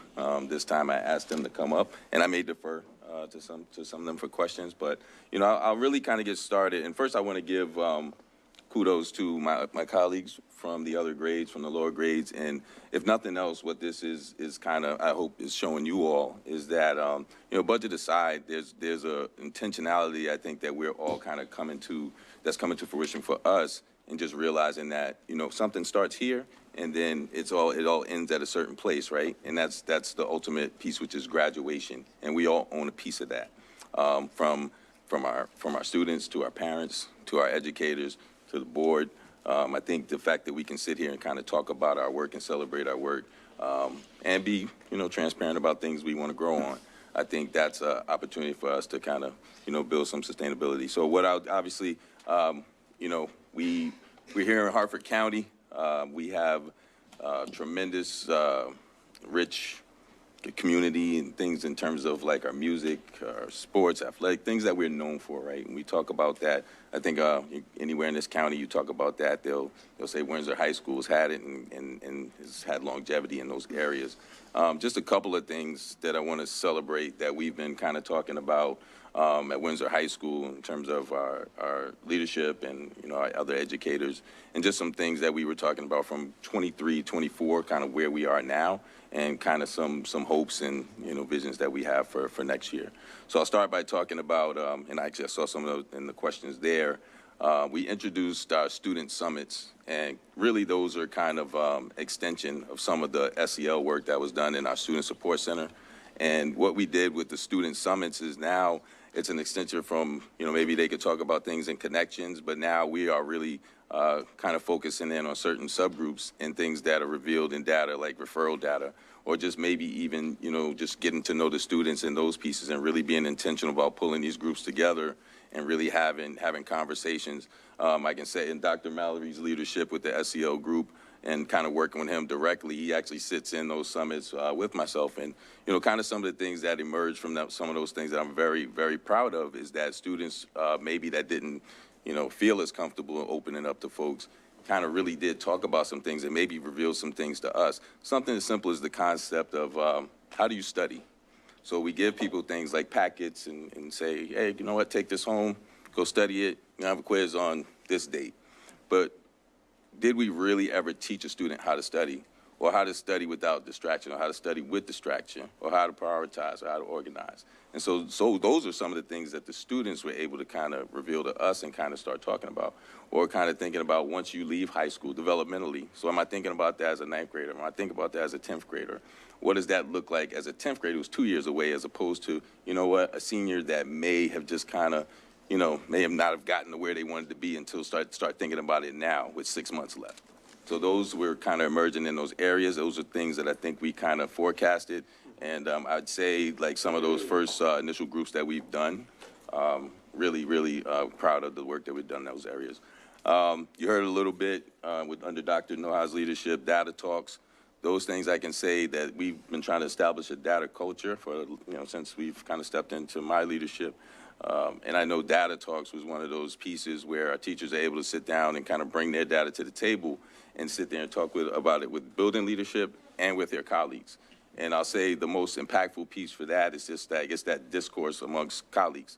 So you're not sitting there necessarily in front of your evaluator, but you're really talking about the work. You're talking about the data. If it's positive data, if it's data that needs work, you're able to sit there and not feel evaluative in that sense, but then talk about what you have and what you hope to attain and different strategies that you may come into play, usually come into play, and them just kind of actually feeding off each other with strategies that they may be using in different instances. So I think just making that a regular schedule, and I think we're doing that across all of our schools, is becoming an expectation that I think people have actually started to look forward to and take advantage of. Building thinking classrooms, I think you've gotten a pretty detailed explanation of what that's about. And I think the biggest piece for that, when you go in and you watch students who normally are just seated or even if they're not necessarily, actively the one speaking at the time, they're up and moving. And I think that piece that Ms. LaRue talked about, and just really kind of thinking about it from a physiological standpoint, is that the body's moving, the blood's moving, it's working towards the brain, and you're not expected to just sit there and kind of wait for an answer or wait to be bored or wait for something. You're actually up and moving. And to see them kind of have that discourse from time to time, it was just kind of like we might be on to something not only for math, but maybe we can extend those to other subject areas.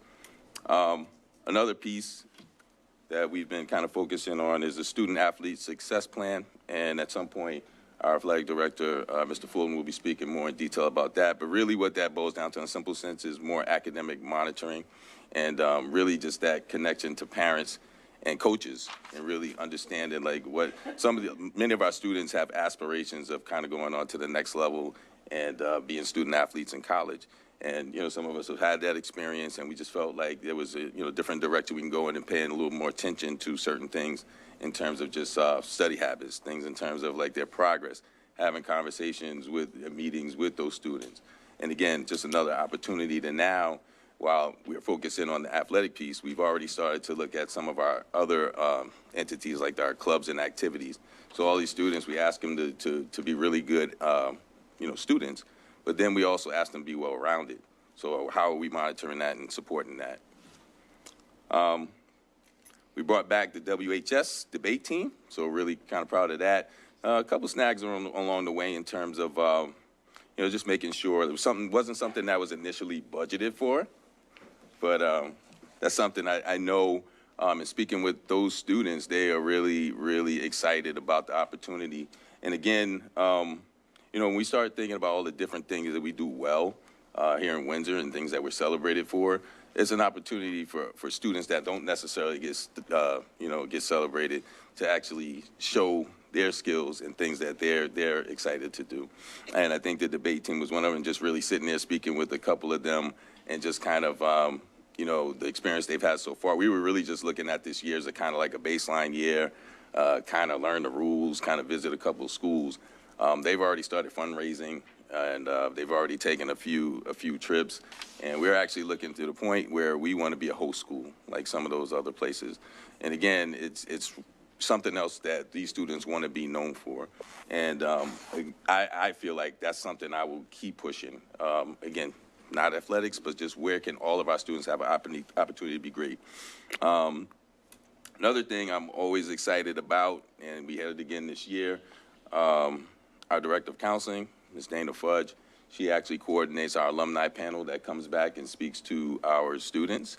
And something over the years that kind of the feedback we've gotten for students, like we would bring people back, but they would say things like, they're so old, we don't even know what they're talking about. So, it's cool to bring people back that might have graduated from 2010, but we I don't think we extended it enough to where it was people that the kids actually may have been in the building with. And so now it's like, okay, this person, when I was a freshman, they were here. And now they're doing that. And I can actually ask them questions, exchange information, and have those conversations. Whereas opposed to, hey, it's nice hearing what your experience was in 2013, 2014. Oh, but you were like probably there with my mom or something like that. So this is just feedback from students. I hope not. I hope not. Hey. 2013? Was you a grandmother? Sir? So again, but the biggest thing about watching obviously students that you've seen grow up, but it's them coming back to not only talk about all the things that are really, great after graduation, but really talking about some real, challenges that they've dealt with, and either in school or in the workforce and things like that. And students really feeling comfortable and asking authentic questions and getting real answers.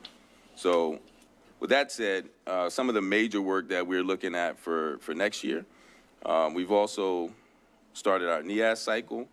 And that's the New England Association for Schools and Colleges, that they're an accreditation board, anyway, K through college. And so they're coming in. It's Windsor High School's turn, and they've already come and done their first visit, all right? And so nothing that we were really surprised about. I mean, we got a lot of kudos, I think, in terms of what they say we have for interventions and just kind of, you know, the really students being involved, like all those different pieces, I think we got a lot of kudos for. But some areas of growth would be curriculum enhancements and development of a profile of a graduate. And I think we started talking about that, you know, maybe back in 2019, if I'm not mistaken. You know, at some point, COVID snuck in, and then, you know, we kind of never really continued that work as a district. So I think this is a really cool opportunity for now for us to really kind of get together, K through 12, and talk about what that graduate, what does that warrior look like at the end when they cross the stage at the Bushnell. And so, excuse me, sorry. I would, hold on. Some of the other pieces that I know right off the top of my head, hold on, I just lost my,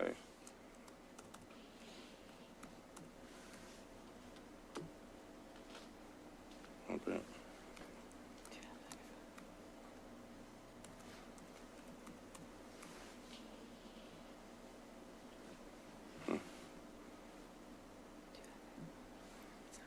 It just came on, so.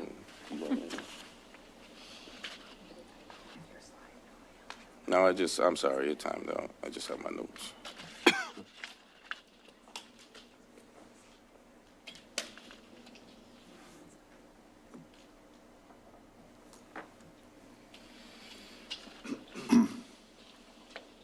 I'm actually okay with silence, so.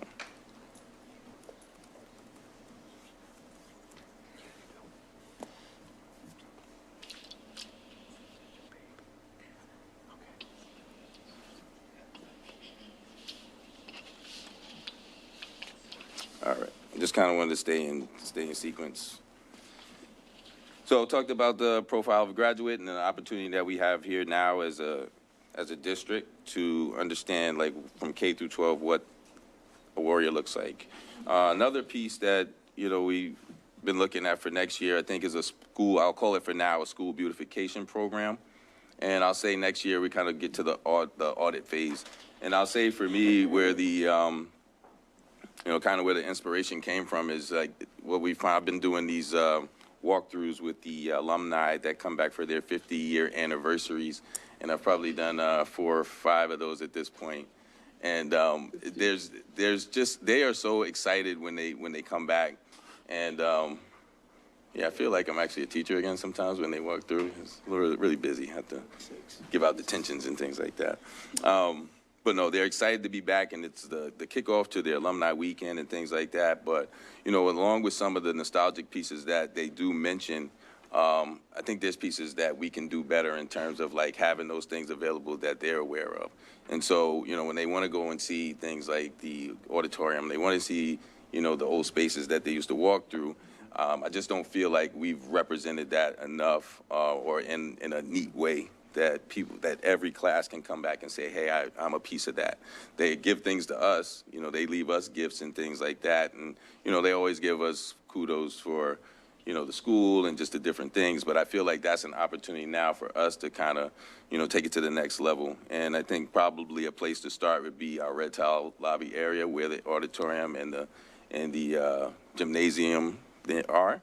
And then kind of go through the building and just really have a committee. And I just actually say I'm going to look for the students to kind of lead that, maybe through our student council and our student advisory groups to kind of talk about different things they want to see. So again, we'll be in the audit phase of that next year, but just something that's a vision that we would look to start next year. Another thing talked about was SEL focus. And again, we talked about, you know, some of those subgroups and things like that. So now what does that look like as we move from group to group? Again, we're looking at data, and then hopefully we're actually developing leaders as well. So yes, some of that work is actually happening with the SEL specialists pushing into classrooms. We have student leaders that are in connections, but now maybe some of those students that needed that support and were struggling at one point, now they become leaders and kind of push on, and then kind of pushing towards more, you know, different subgroups.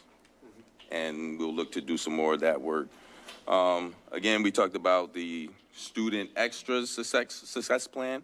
And again, when we talk about the student athlete, now it's that transition into, you know, how is that monitoring happening for someone that might be in the band or someone that might be, you know, in culinary? Just really kind of looking across all facets and making sure that our students aren't getting stuck. Because some of the things that you would think of, I'd say some of our more kind of upper tier students, some students that may do well, sometimes they go through so much to try to get there. And I think a lot of times we lose track of that because they've always kind of shown that trajectory.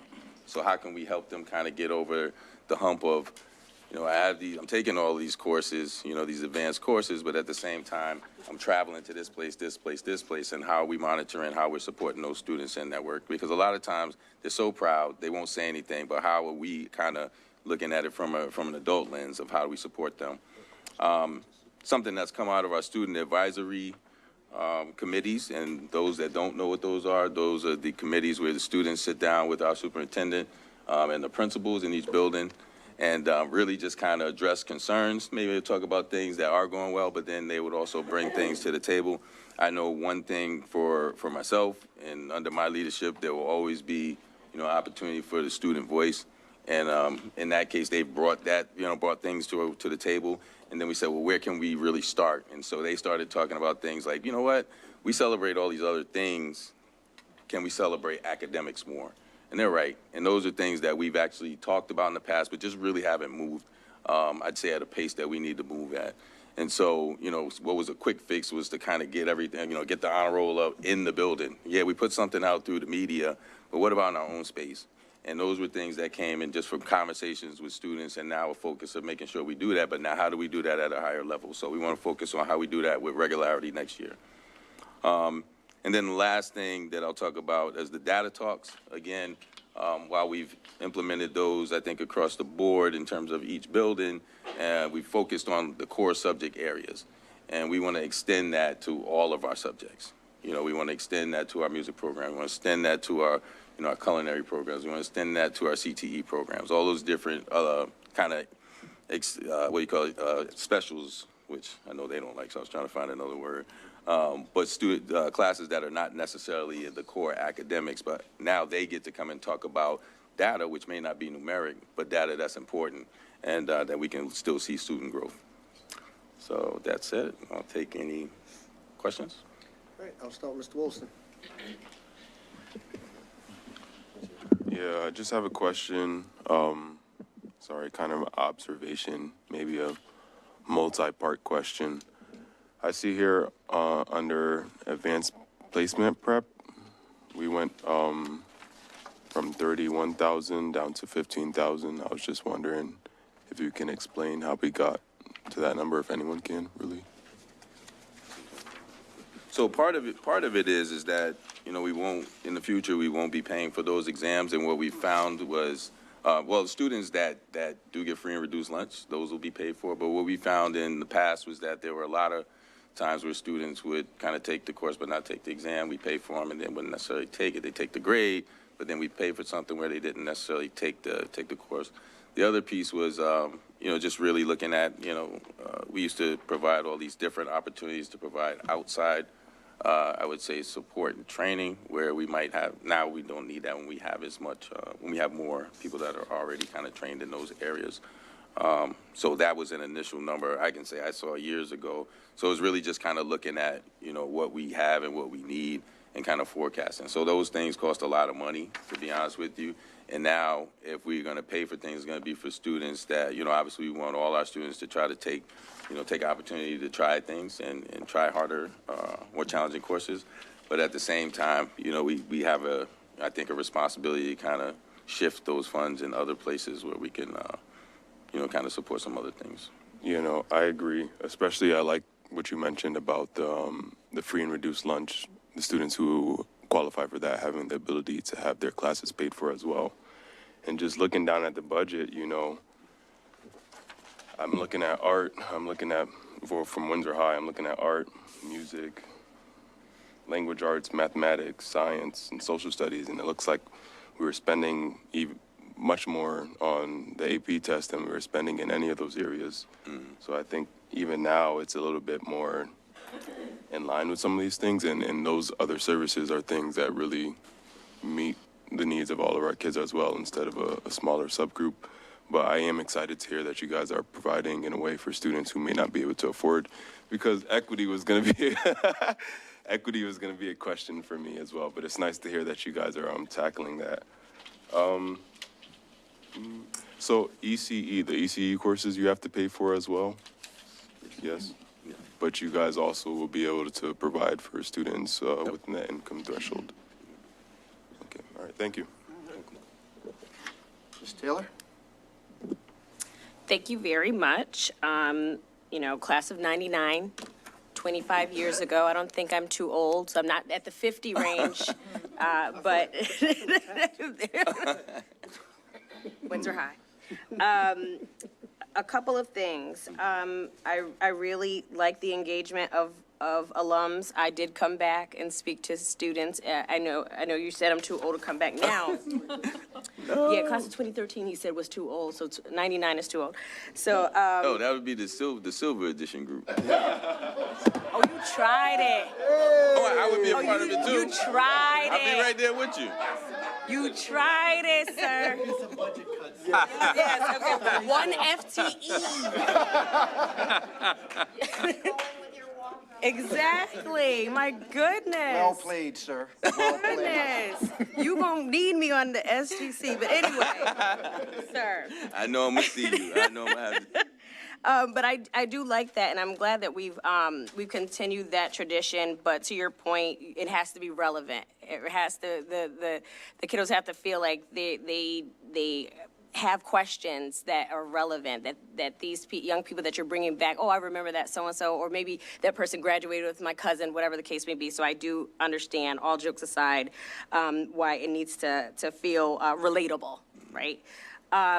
Another thing, when we're thinking about, and this might be, it's you, but it's also Mr. Fulton, so I feel like it's relevant, so I'll just bring it up. As a mother of a student athlete, have we thought about that pocket of time between school close, practice, school close, away game, whatever the case may be? Parents have come to me and asked about study hall. Is there a possibility to bring that back? I know that's an old school thing. Any thoughts around what that would mean fiscally? Yeah, so absolutely, we've had those conversations, and again, as you know, folks from way back when who actually benefited from those things, it's definitely a conversation we've had. Right now, we focused on developing after-school programs, really, and it's for anyone. It's going to be a student athlete. It can just be, a student that, is just a student. Where we've kind of focused on different after-school, so we have our homework club. We do have a smaller version of the homework club. And then we have specific subject areas where students can go and get support.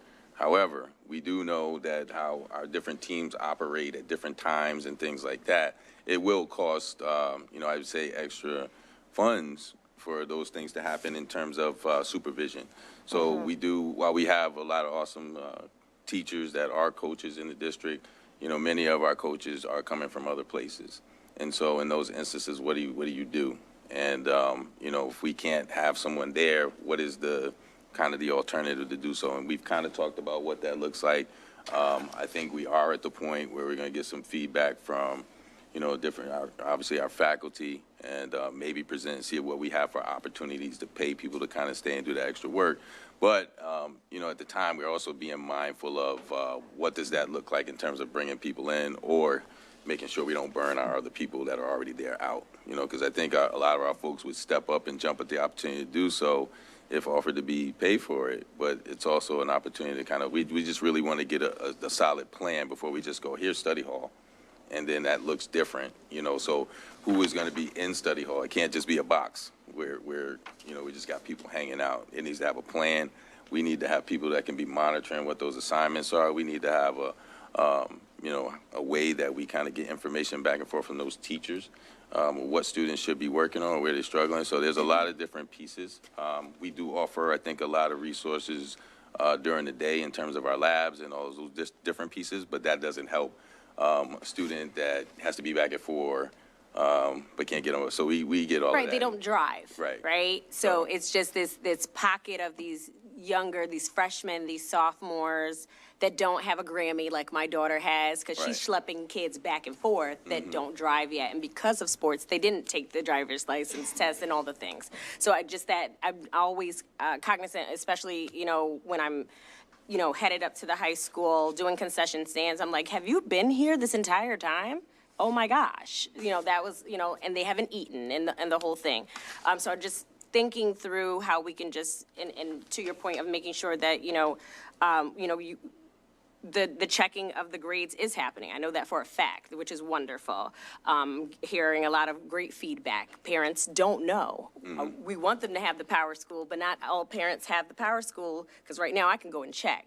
But a lot of parents are not checking, so it's great that we're doing it, and we're actually checking more than other districts are checking and getting out in front of it. So just to piggyback on that, just anything that we could do to just think about those young people that are missing so much time, then having that long evening of game practice, getting home very late, and not have, that time of actually getting the studies done. Right. So I had to put it out there because I'm being held accountable by my constituents. Oh, So, no, for sure. thank you very much.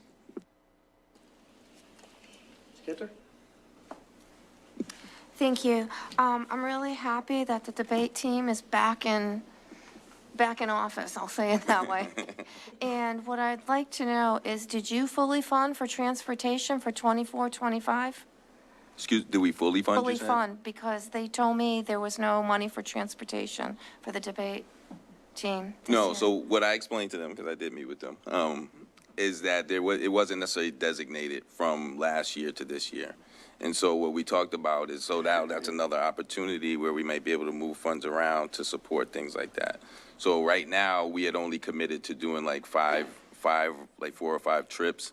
And so we knew that money, we could, kind of find that money to make sure, because the huge expense is the bus. Right. You're talking maybe 12 students, but you're still paying $800-900 for a bus. And so, you start thinking about, if you look at our organization from top, as a whole, we want to give those students that experience. And this year we kind of, said we'll take it on and make sure they get that experience. But yes, that's something that once we bring it back, we want to sustain it. And then we'll have to look for other places. So like when you say, okay, we're not using that AP money here, maybe that's an opportunity to kind of shift it or something else that, we'll be monitoring and auditing. Yeah, they were raising money over the weekend. I can't Yeah, remember they this did. They weekend did a or good job, the previous weekend. I gave them some of my mad money. You mad money? Oh, yes, women have mad money. True. Yeah. Thank you. Dr. Hill. So, mad money. So I just want to address and make sure, and I want to make sure my leaders remember and understand. When we had the ESSER funds, I said from day one that I am going to spend the money so that we have some hard assets. So you shouldn't be paying for buses for a debate team, those little teams, because we have a number of vans that you can take and use. That's why we bought them. So all these little trips and little groups, this would not be, because that's not, that's cost prohibitive to put 12 people, 10 people on a bus. Right, so I don't want you to forget that, because I know how schools work. We get caught up in what people are saying right away in the building, but that's why we gave people the opportunity to get that endorsement. And if you have folks who don't have it, then that's, then we can look at using some of that money. So kids aren't raising money to get a trip, to take a ride. I don't know what else they're doing with that money, like it's for maybe their snacks or something that they want, but we have the transportation. Again, that's what I said, I'm going to keep saying, because Dale and I, when we took on this money 3 years ago, I planned this. This is not new to me. I've done this in another district. So that's why I said, people all wanted bodies, and I said I'm going to have hard assets for my district. So when this is over, it will help. It will still pay for itself. So the fact that we have a number of vans sitting right out here that folks with their proper endorsement can just come sign out and use, it saves us a ton of money. Just think about it. One bus, $900, $1,800, so we can do this. So if the advisor doesn't have the endorsement, initially they need to get someone who has the endorsement to drive, but then I would highly recommend that advisor get the endorsement. That's kind of what ended up happening, so. So would they have? But we to- shouldn't pay for a bus. Hold on, we shouldn't be paying for a bus $900 because they have an endorsement, because we have people who have endorsements. So find a person who has the endorsement, and it's much cheaper to pay that person to just, the hourly time to go drive versus a bus. Like, we just have to always be fiscally responsible and be more creative as we move forward. All right, I'll recognize Mr. Fury and then Ms. Cantor. Just because it's a related question to Dr. Hill, really, and maybe it also to Mr. Parker. What is the nature of having to get an endorsement? What kind of training do you have to get to an endorsement to drive a bus? I thought there It's was some kind essentially of training. Obviously, it's not CDL, but I thought there was some kind of training. So we, it's called a V endorsement. So last school year, or the year before, okay, they're blending together. I put out an email to all staff. I, definitely hit the coaches the most and, got lists from Erica Fangiulo and Chris Fulton of like, who are the people that have these teams or small pockets of groups that want to go places? Like, we got to get them certified. So the district paid for the V certification. We brought in someone to actually hold the class. It was over like a 4 or 5 day class. They took the test, we paid for everything through ESSER funds, and now they're able to drive a 10 to 12 passenger van. So whenever you're carrying school children, you need to have that extra endorsement. If you were just bringing children to school or to, say, from school to a debate club meet and then back to school, you wouldn't need that endorsement, but the V endorsement allows those students to now go to the debate club and come back. But if for some reason the parents aren't there, we now are covered to now bring that child home directly. So it just gives us more ability. And if there's only 5 kids on the bus, just bring the 5 kids home. So, or van, excuse me. Thank you. All right. Thank you. Ms. Cantor and then Mr. Panos. Thank you. Mr. Fury asked part of my question. So you have like a fleet of vans that they can use as long as they're certified. That's wonderful. And they just sign up, I guess, and if they're available? Right, that's what I saw when I've been coming here every week, every month. Folks can use the vans. It's still it's still a process getting the message out, because I know for years, folks would say, oh, we don't have any way to get around. And they would say things like, well, let's see if we can borrow the van from the POW Center. I remember that happening, and then they would go down to 300 Windsor Ave. But no, these are vehicles that we are entitled to. That's great. Yeah. Thank you. Thank you for informing us. That's great. That's wonderful. And just so you know too, so so we've actually started buying these vans, I believe 6 or 7 years ago. We bought 2 mainly for our CBTA program, because we were spending thousands and thousands of dollars to get a bus to bring our kids that need to go to the job site and then picking them back up. I mean, just getting that bus in drive position is hundreds of dollars. Small fortune. So, and that, we started very small, and then I believe Chris Fulton, like, they tap into the special ed teachers here at LPW because they all have the V certification for a while, and now they're used to it. So. That's great. Thank you so much. Ms. Panos? Oh, it was just same thing. So how many vans do we have? Is it 5? Yeah, 5. 9? 5. Oh, excuse me, 5. Well, can we increase it enough to, Yeah, I knew what the question was going to be. But I was trying to. you know where I'm listener. going. No, I don't know where you're going. What are you about to ask, Mr. Panos? You know what he's going to ask. Like, I know. We can go into business. We could, but not as a school transportation company.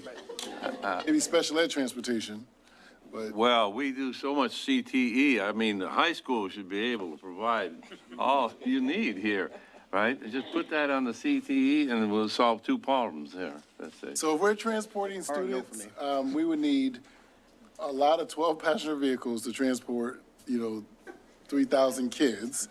So I think and then we would need the space, so it's not feasible. Just, it's a great idea, but it's not feasible. But I would like to, continue to add vehicles to, I wanted to get a bigger bus, but, Ms. Batchelder explained we would have to find somebody with CDL to drive the bigger bus. So that is, again, something that doesn't work because you're only gonna have 1 or 2 people. And we've all experienced with the DACO, folks can't get the CDL fast enough. They can't find the drivers. So I didn't want to be in that position. So the vans are just perfect. And again, I just want to say it to the public. The small things that we do, even the CBTA kids, like this morning, when I pull in, typically they're headed off to all their jobs and the things that they do. So, but they're not doing anything with them in the evening. And after, the afternoon, like they're done, and then they're just sitting there. Ready to go. We need to use those vans. Mr. Wilson? Yes, it was more of a suggestion. I can't believe I didn't think of this yesterday during SGC, but Ms. Taylor, Vice President Taylor, kind of gave me the idea just now on as far as what WEF could provide as far as like the whole debate team situation. So the buses obviously we have the vehicles, but as far as hosting, if someone was to write a grant for that or try to propose an idea of hosting at Windsor the same way we had the idea for the summit, that would be something that would probably be very exciting for WEF to receive on their end as far as a grant idea. So should have somebody look into that. Let's work. Right. Any other questions for the high school? Mr. Halleck, I'll recognize you, make sure that you, I know, I see Mr. Fury, but I just want to make sure, Mr. Halleck, did you have any questions for the high school? No questions. All right, thank you. Mr. Fury?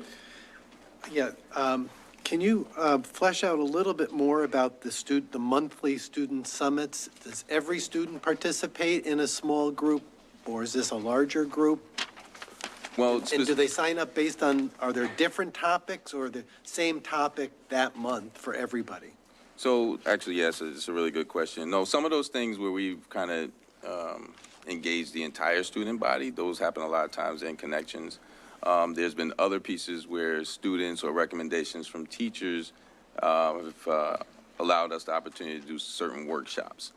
What we tried to do, and again, we talk in subgroups, but we were very, myself and Dr. Mallory and the SEL team were very intentional about, we're going to get a group of black males. We're going to get a group of Hispanic females. We're going to get a group that may be struggling with attendance. We're going to get, so really just kind of looking at the data that led us to those folks and bringing them into a forum that, we can talk to them as adults and vice versa. So, I think in Connections, it's a great opportunity to, kind of have our students lead some of that work along with some of our faculty.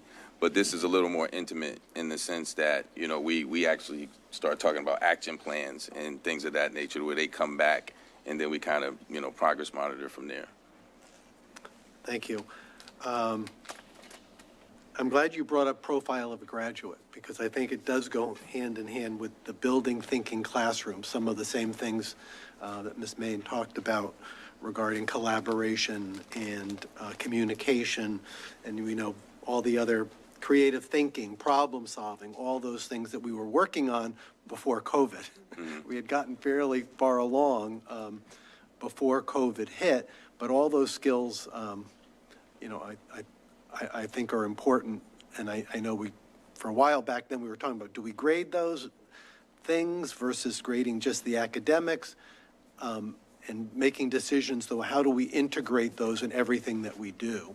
So I'm glad to hear about the building thinking classrooms, which kind of goes hand in hand with that. So I appreciate that. Thank you. Thank you. All right, does that satisfy question 8 of Mr. Panos's packet? Please explain what student summits are. Well, I guess so. I could use some more fleshing out, but I think we've had enough. All right. Thank you. So we can determine question 8 has been discussed and resolved. All right. Okay. Any other, Mr. Panos? Ms. Maines, on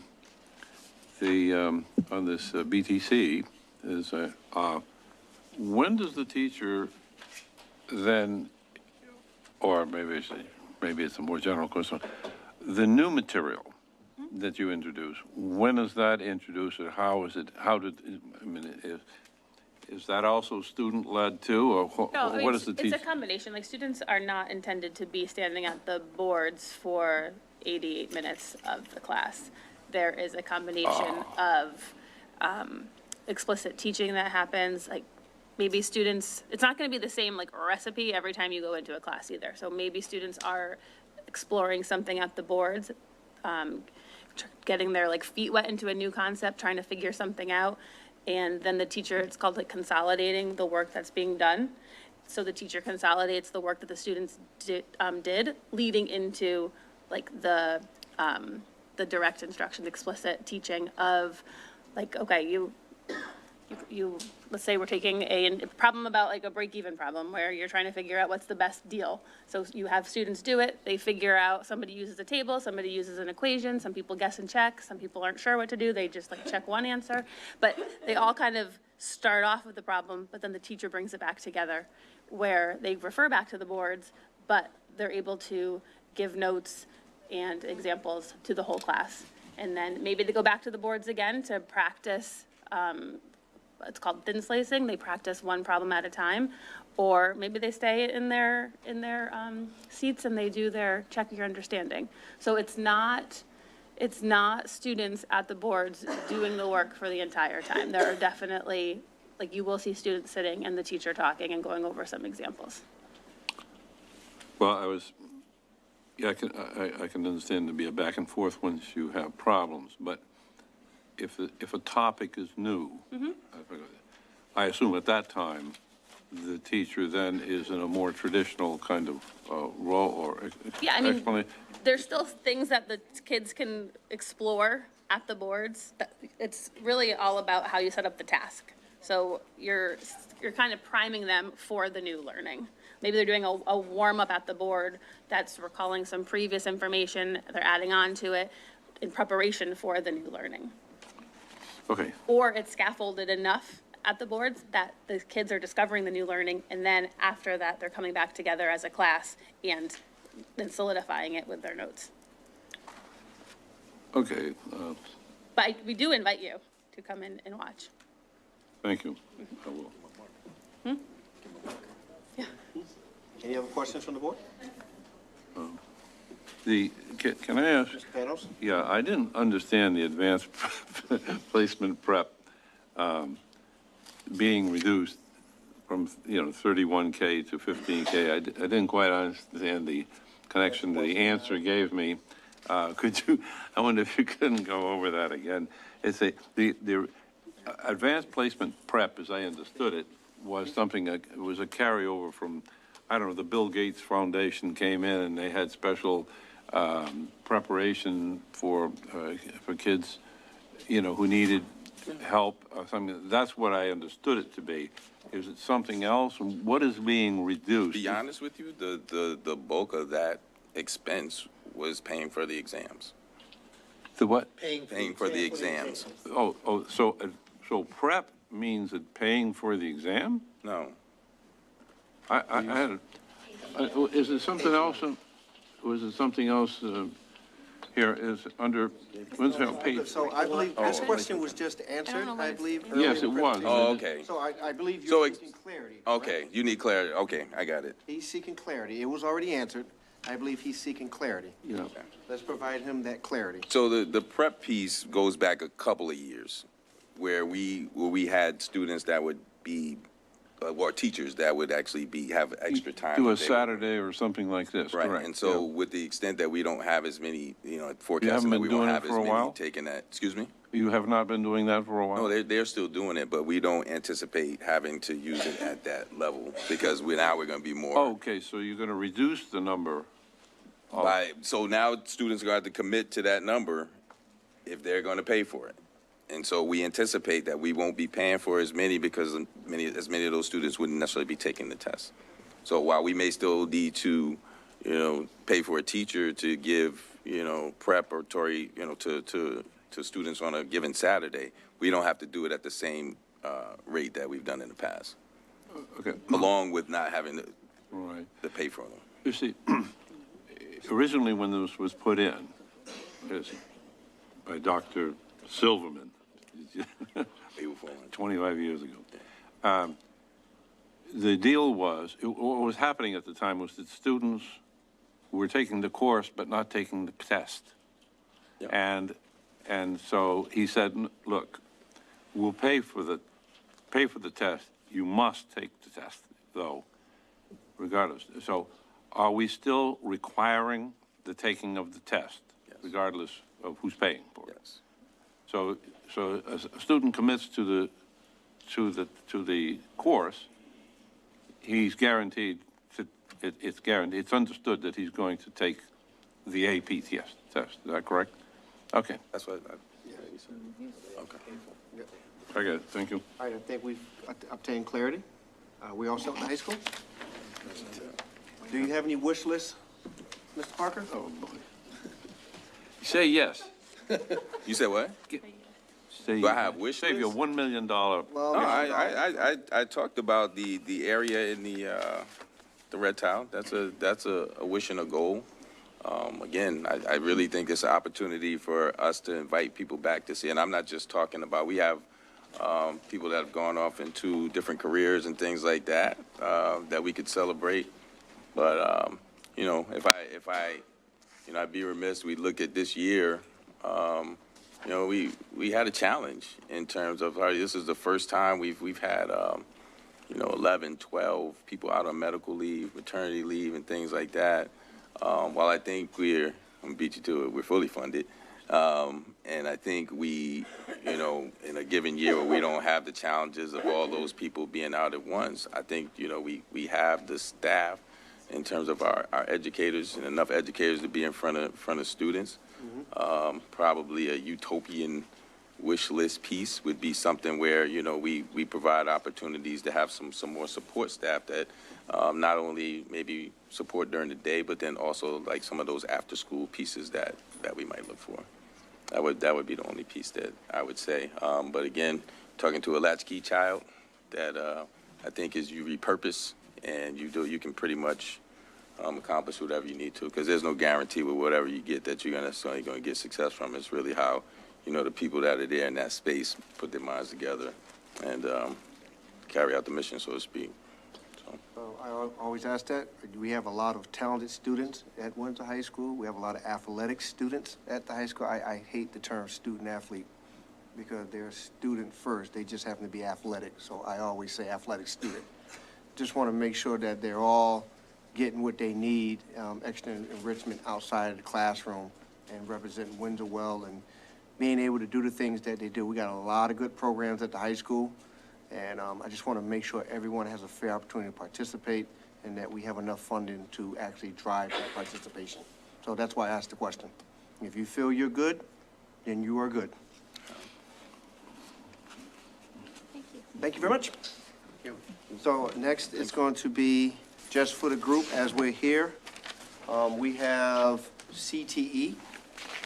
And then we still have to do just, I believe, the introductory pages where we have to be handed out 2 pages. That was not with the book, correct?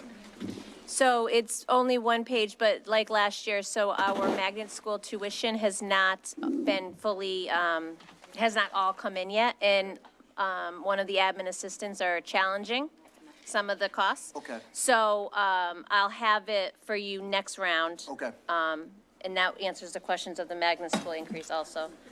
All right. And where we at it, that satisfies question number 9 on Mr. Panos' packet as well. All right, next is CTE.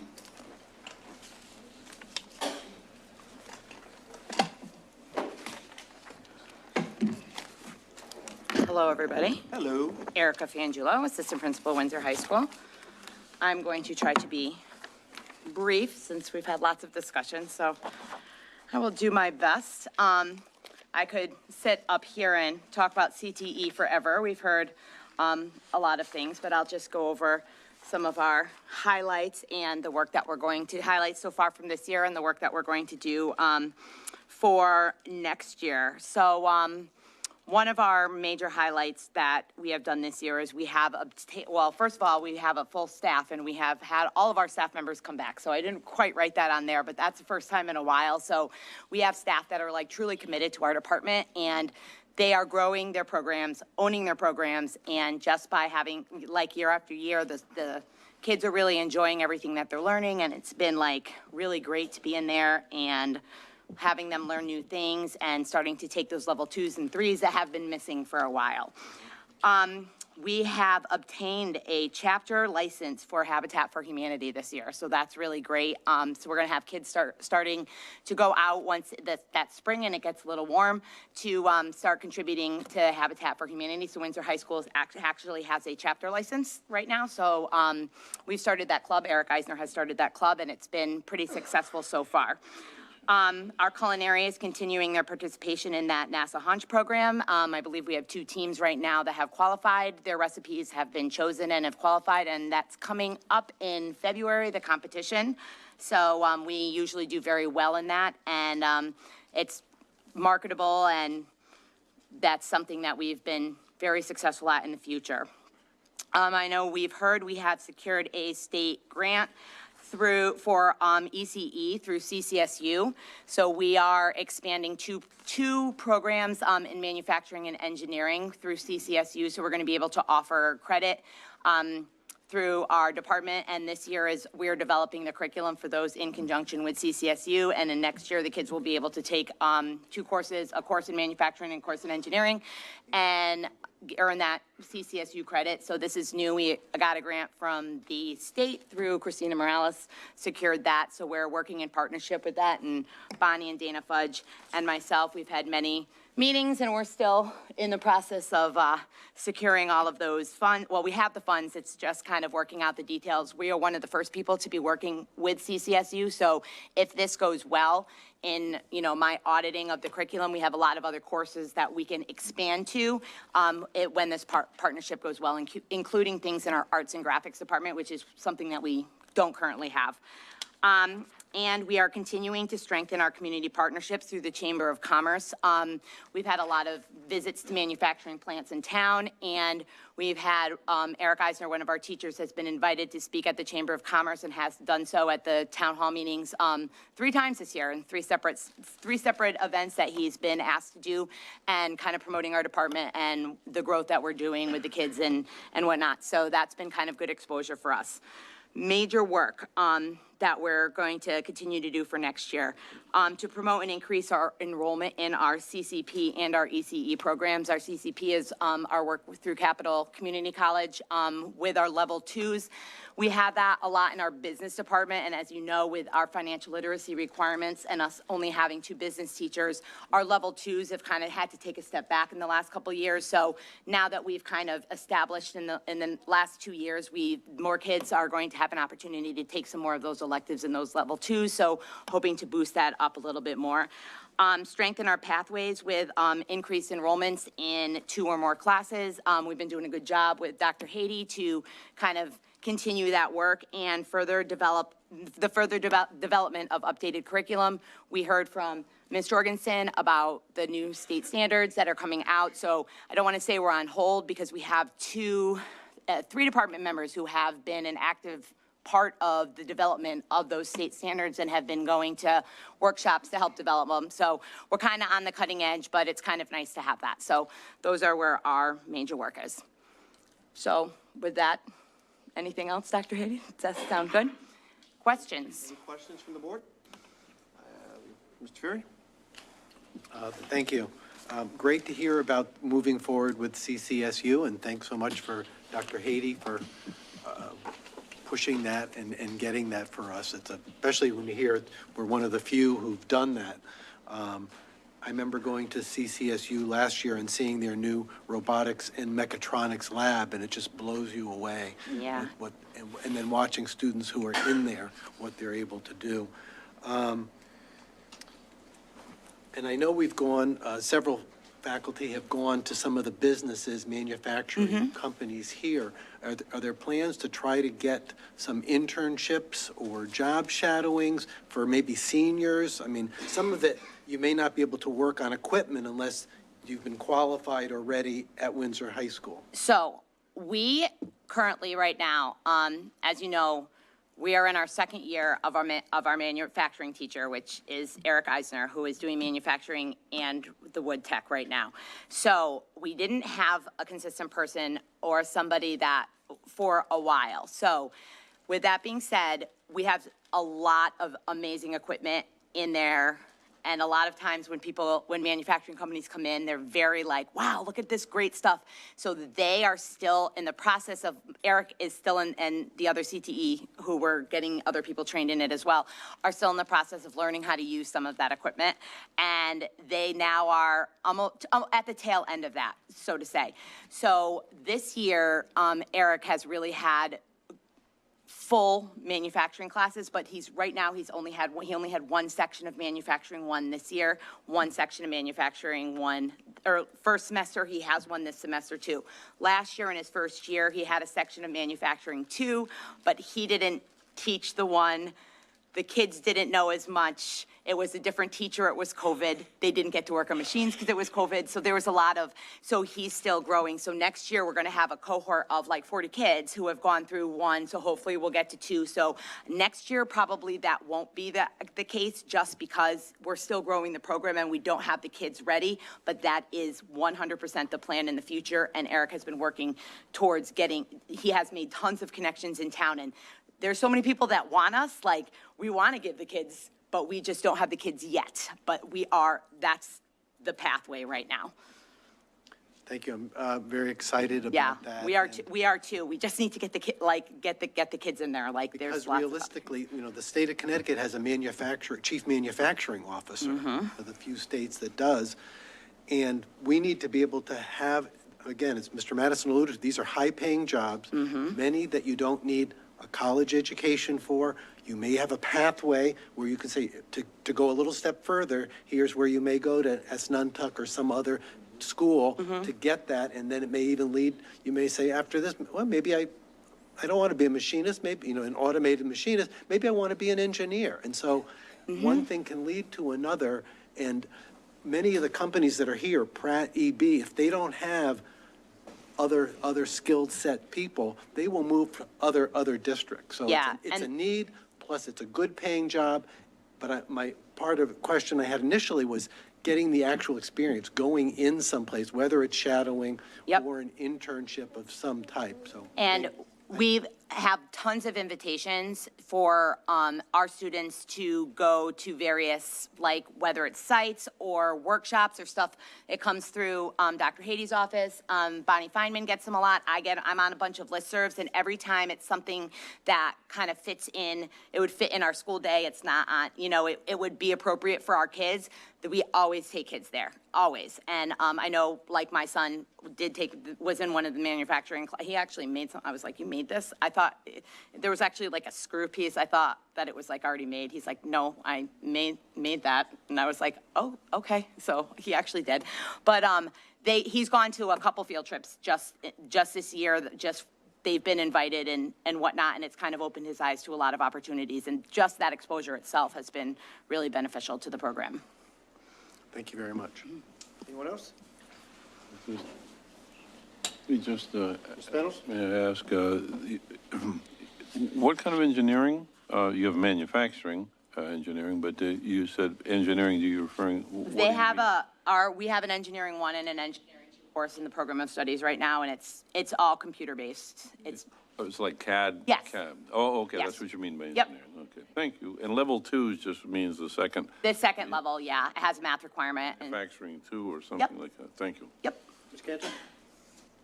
Thank you. I know there's a large demand for manufacturing and engineering, and they're not getting the people in all of those two areas. And I know they will move out if they don't get what they need. So thank you. No. Ms. Madison? Couple questions. I'm a beginner here, right? How many years have we had a program of this magnitude with this kind of work? Like I see like 10 staff. Has this been around forever? I know we've pushed it in the last year. And we actually are down from what we used to be too. So since I've been in the district for many years. But since in my tenure here, it's fluctuated, but we've been in a pretty stable spot, so, Yeah, just curious, because I know there was a little bit of a push last season. Yeah, and I went to a technical high school. I was an auto mechanic before I went to college, and I went to college at CCSU, so. Come visit our auto shop. We All just right. got a great new guy, and Awesome. it's hard to find a good teacher, so he's like doing a nice little job in there. That's awesome. And then, do we have any metrics on, like, do people stay in these fields, like longevity studies, like, after they get out of high school? So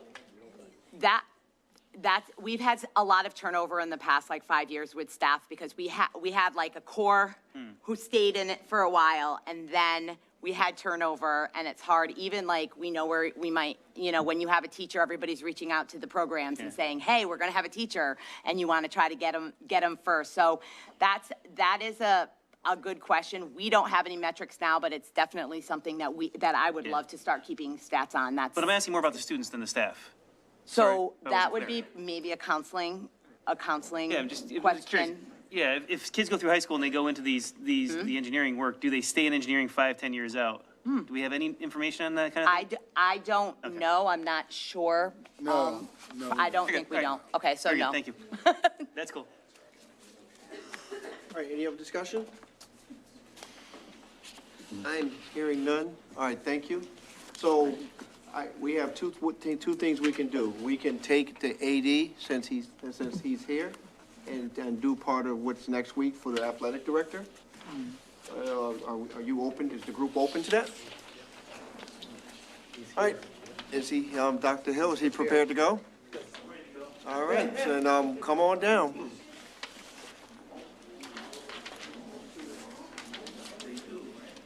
So when somebody gets hurt, they go to they say next man up, right? So you got to be prepared always. So, hello everyone. Hello. My name is Chris Fulton. I humbly serve as the athletic director of Windsor Public Schools. I want to thank you for having me here this evening. A lot of highlights this year. Some of the things that already been talked about. One of the things we're really proud of is the academic monitoring system, which is, what we've been doing for the last 4 years. And with that, we've seen an increase or decrease in the number of Fs that our athletes are getting, and an increase in the amount of all academic awards. So last year we had 283 CCC all academic awards, which we can attribute to that. So we celebrate that at all of our end of the year arrangements. We have multiple teams make the CIAC playoffs. Some of the ones that we were really proud of was the boys volleyball team. We've been talking about that. Some of our non-traditionals, wrestling, it had a great year last year, and they're having another, stupendous year right now. And so we're definitely looking at some of the things that we put in place as a part of why, reasons for why we're doing that. We have diligence training that we're working with. They're doing a lot of, really great work with our kids, getting them in strength and conditioning, getting them in shape. And so we attribute some of our non-traditionals, which is our volleyballs, even our girls volleyball. Right now they're in there training with diligence. So we see a lot of improvement in not only our records, but just the visual, you're looking at their strength and their conditioning and their bodies. And so we're looking really good at that. A lot of postseason accolades last year. We had some division championships in track and field, softball. So a lot of our kids are doing some really great things. Girls flag football was a big, tremendous thing for us. We instituted here, and we in the CCC, as you may know, we are a member of the CCC. And so I took upon ourselves to create some opportunities for our young ladies. We were able to, host a tournament. The tournament had 12 CCC teams. From those 12 CCC teams, we didn't win, but I was a little disappointed that we were able to win it on our home field. But Glastonbury did win, but we were able to, give our girls an experience that they hadn't had in the past. We collaborated with the New York Giants and alumni Jason Pinnock, who came down and helped, secure some funding for us in terms of equipment. And our kids were able to go down to see the Giants during preseason camp. So that was a great a great thing for our kids. Also working, we also have a young lady who signed to go to the University of Rhode Island, my alma mater, go Rhodey, and named Ayanna Franks, who is up for Gatorade Player of the Year this year, as well as McDonald's All-American. So we're hoping that she gets some of those accolades. So those are some of the things that we've been working on. Obviously, some of the big work that we want to continue to work on is our academics, the health and safety of our kids, our students. So we want to, we're in the process of procuring an athletic trainer. This year has been really tough for us in that way. There's been a drastic decline in the amount of athletic trainers available to not only Windsor High School, but across the nation. And so we're in the process of securing that. We've been working with UConn. They're assuring us that we'll have one we thought we had one for January. That didn't fell through, but we'll definitely have one for the upcoming season. Right now we're doing like some more pro bono things where we're just bringing in people on a daily basis. So we're always covered. And lastly, big goals, securing some field hockey at the middle school. Been working with, Ms. Jorgensen, Principal Jorgensen, trying to, look at those non-traditionals again. We're always strong in football. We're always strong in basketball. We're always strong in track, and baseball and softball are pretty strong. But we're looking at some of our non-traditionals and bringing them up as well.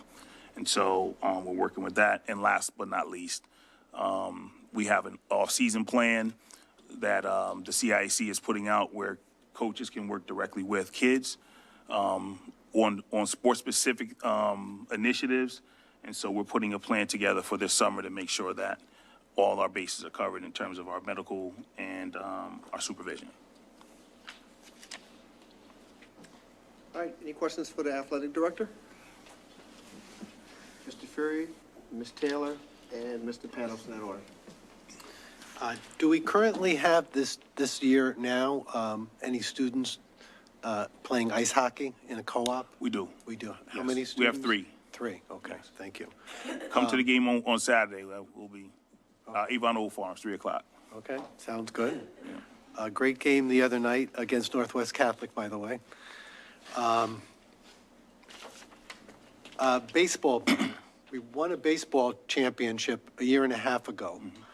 Is the banner coming back soon? Yes. I just asked. One last thing I have to ask you, Dr. Hill, in our regular monthly meetings. Yes. Thank you. Yes, it'll be back soon. Ms. Taylor? Thank you for bringing up the athletic trainer situation, because it is, a situation across. But, right, that's an opportunity for our students to know that. When we're talking about CTE, when we're talking about athletic trainers, when we're talking about the lack of educators, when we're talking about where we're thinking will be some gaps in the future. This isn't just for you, this is for all the educators in the room. When we're thinking about building pipelines, these are the type of things that we want to talk about. When we're thinking about curricula, we want to think about these pipelines to working, the world of work. It's expensive out here, right? And we need to think more thoughtfully about how it all affects our kids. And I'm thinking about the athletic trainer because, kids get hurt. My daughter got hurt. We did have somebody temporarily. If something goes wrong, something goes left, we were at New Britain, and for whatever reason, our trainer was there. Thank goodness, because it was, a situation with one of the girls' eyes and carrying on. And this is honestly, it could be a life and death situation. So I just, plead to the greater community. If you know someone, we really need someone, and it's a situation where we're down. You run back and forth, right? We've got things going on in the gym, and there's stuff going on on the field, and that's scary. We've been there, right? So I just want to put that out there into the atmosphere. We need athletic trainers. We really need athletic trainers. A lot of people have asked about the mandatory shot clocks. Oh, where did that happen? Who paid for that? We can see it here, but can you say out loud that we had to buy them? So it's mandatory, yes. So it was a mandatory shot clock from the CIC. Every school had to get it. We paid for it. Exactly. Yes. Thank you very much. And I love it because that means you can't hold the ball and all that stuff. So Yes. it does, indeed. And thank you for all that you do. Again, the academic piece, I love that. I think it's really great. And it's awesome to see that we had a student go off to school for volleyball, and we didn't actually have like an actual team. So that was really amazing. Peyton? Yes. Yes, Yeah. exactly. And shout out to Ayanna Franks.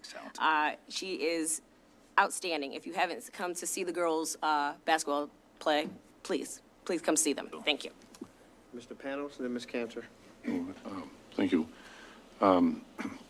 So the big items increases are contracted services. I assume that's what you're talking about, the trainer situation. That's 18% increase, yeah. That's actually, is that a cost per trainer or number of trainers or what? So in the past, we've had an organization that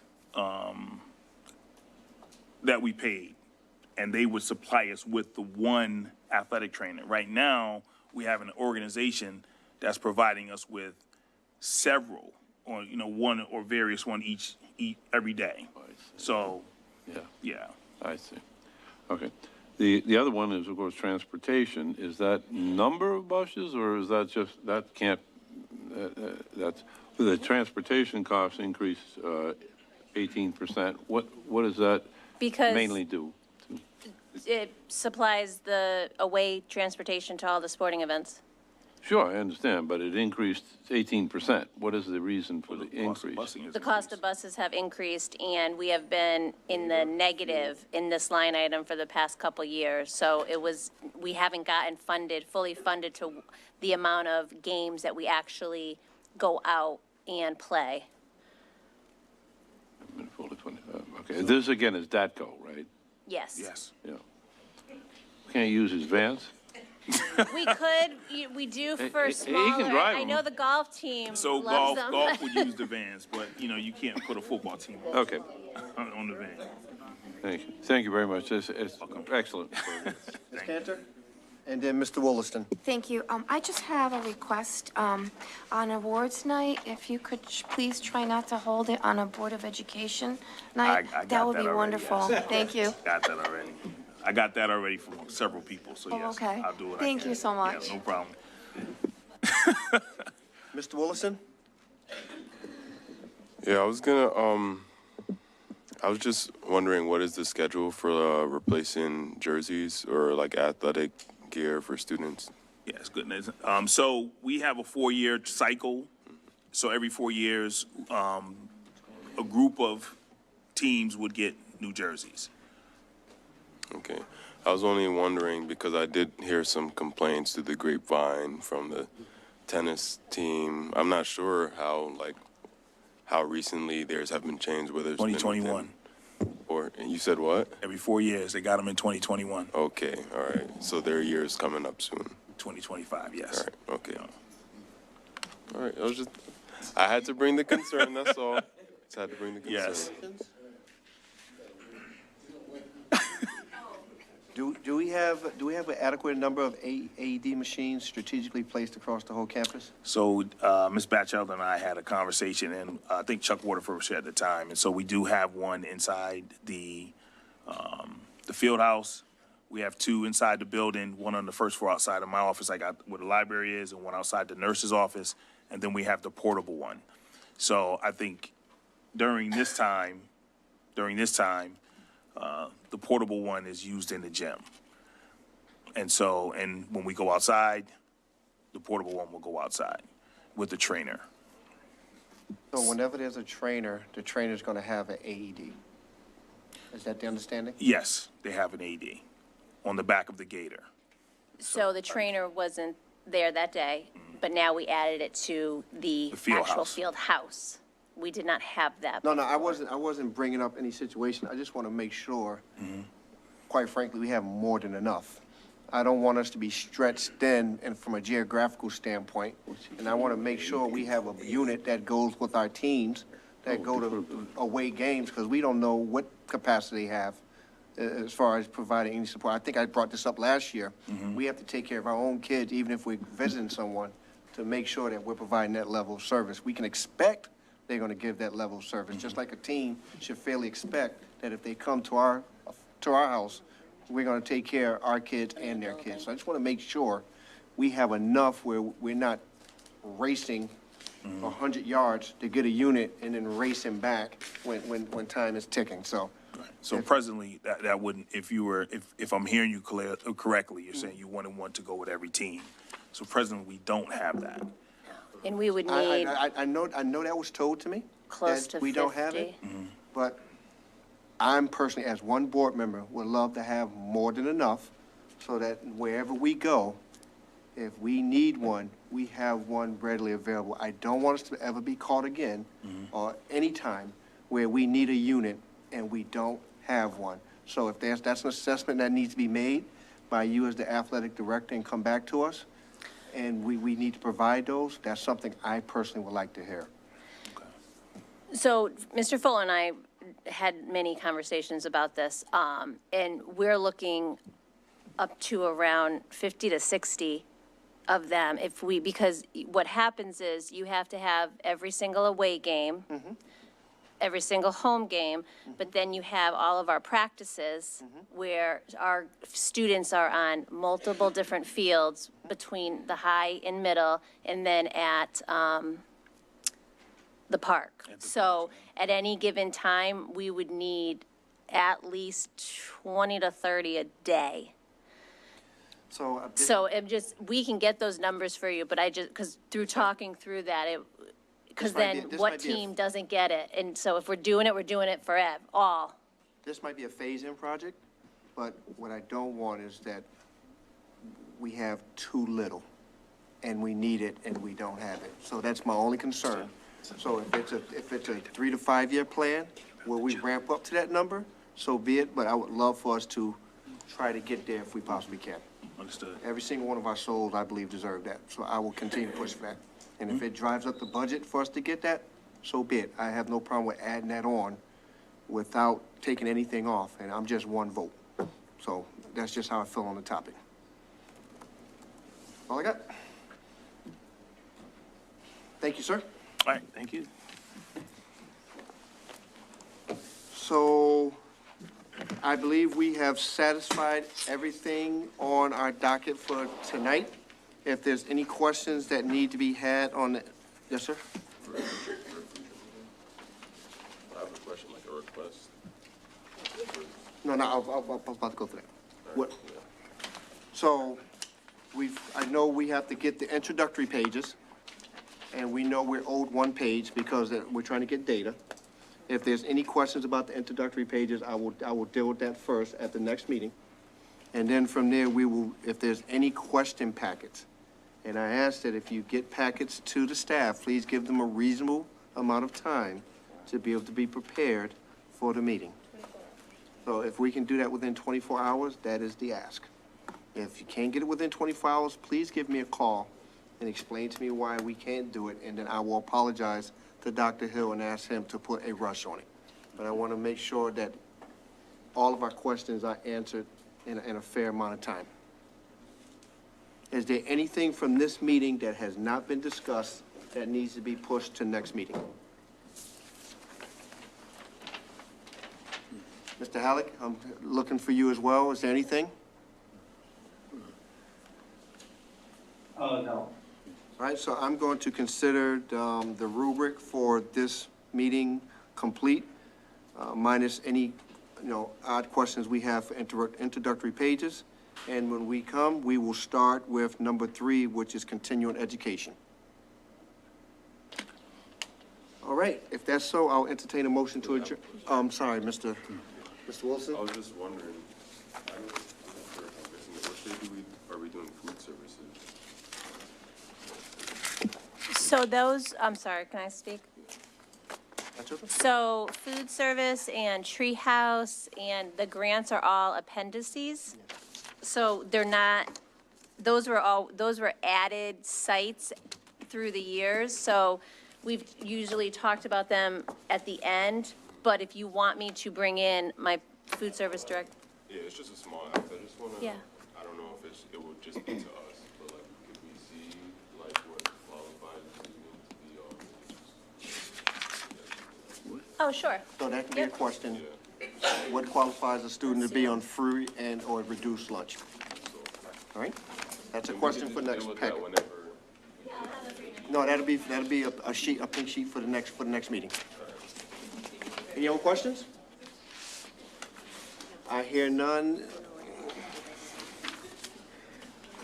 There's no announcements. I want to say the motion to adjourn. So moved. Motion to adjourn. Wait a minute, the motion is made by Mr. Williston. Is there a second? Second. Motion made by Mr. Williston, second by Mr. Panos. Any discussion? Hearing none, all those in favor signify by saying aye. Aye. Aye. All opposed, the same. Abstentions. Meeting's adjourned at 9:01. Have a good evening. Safe passage.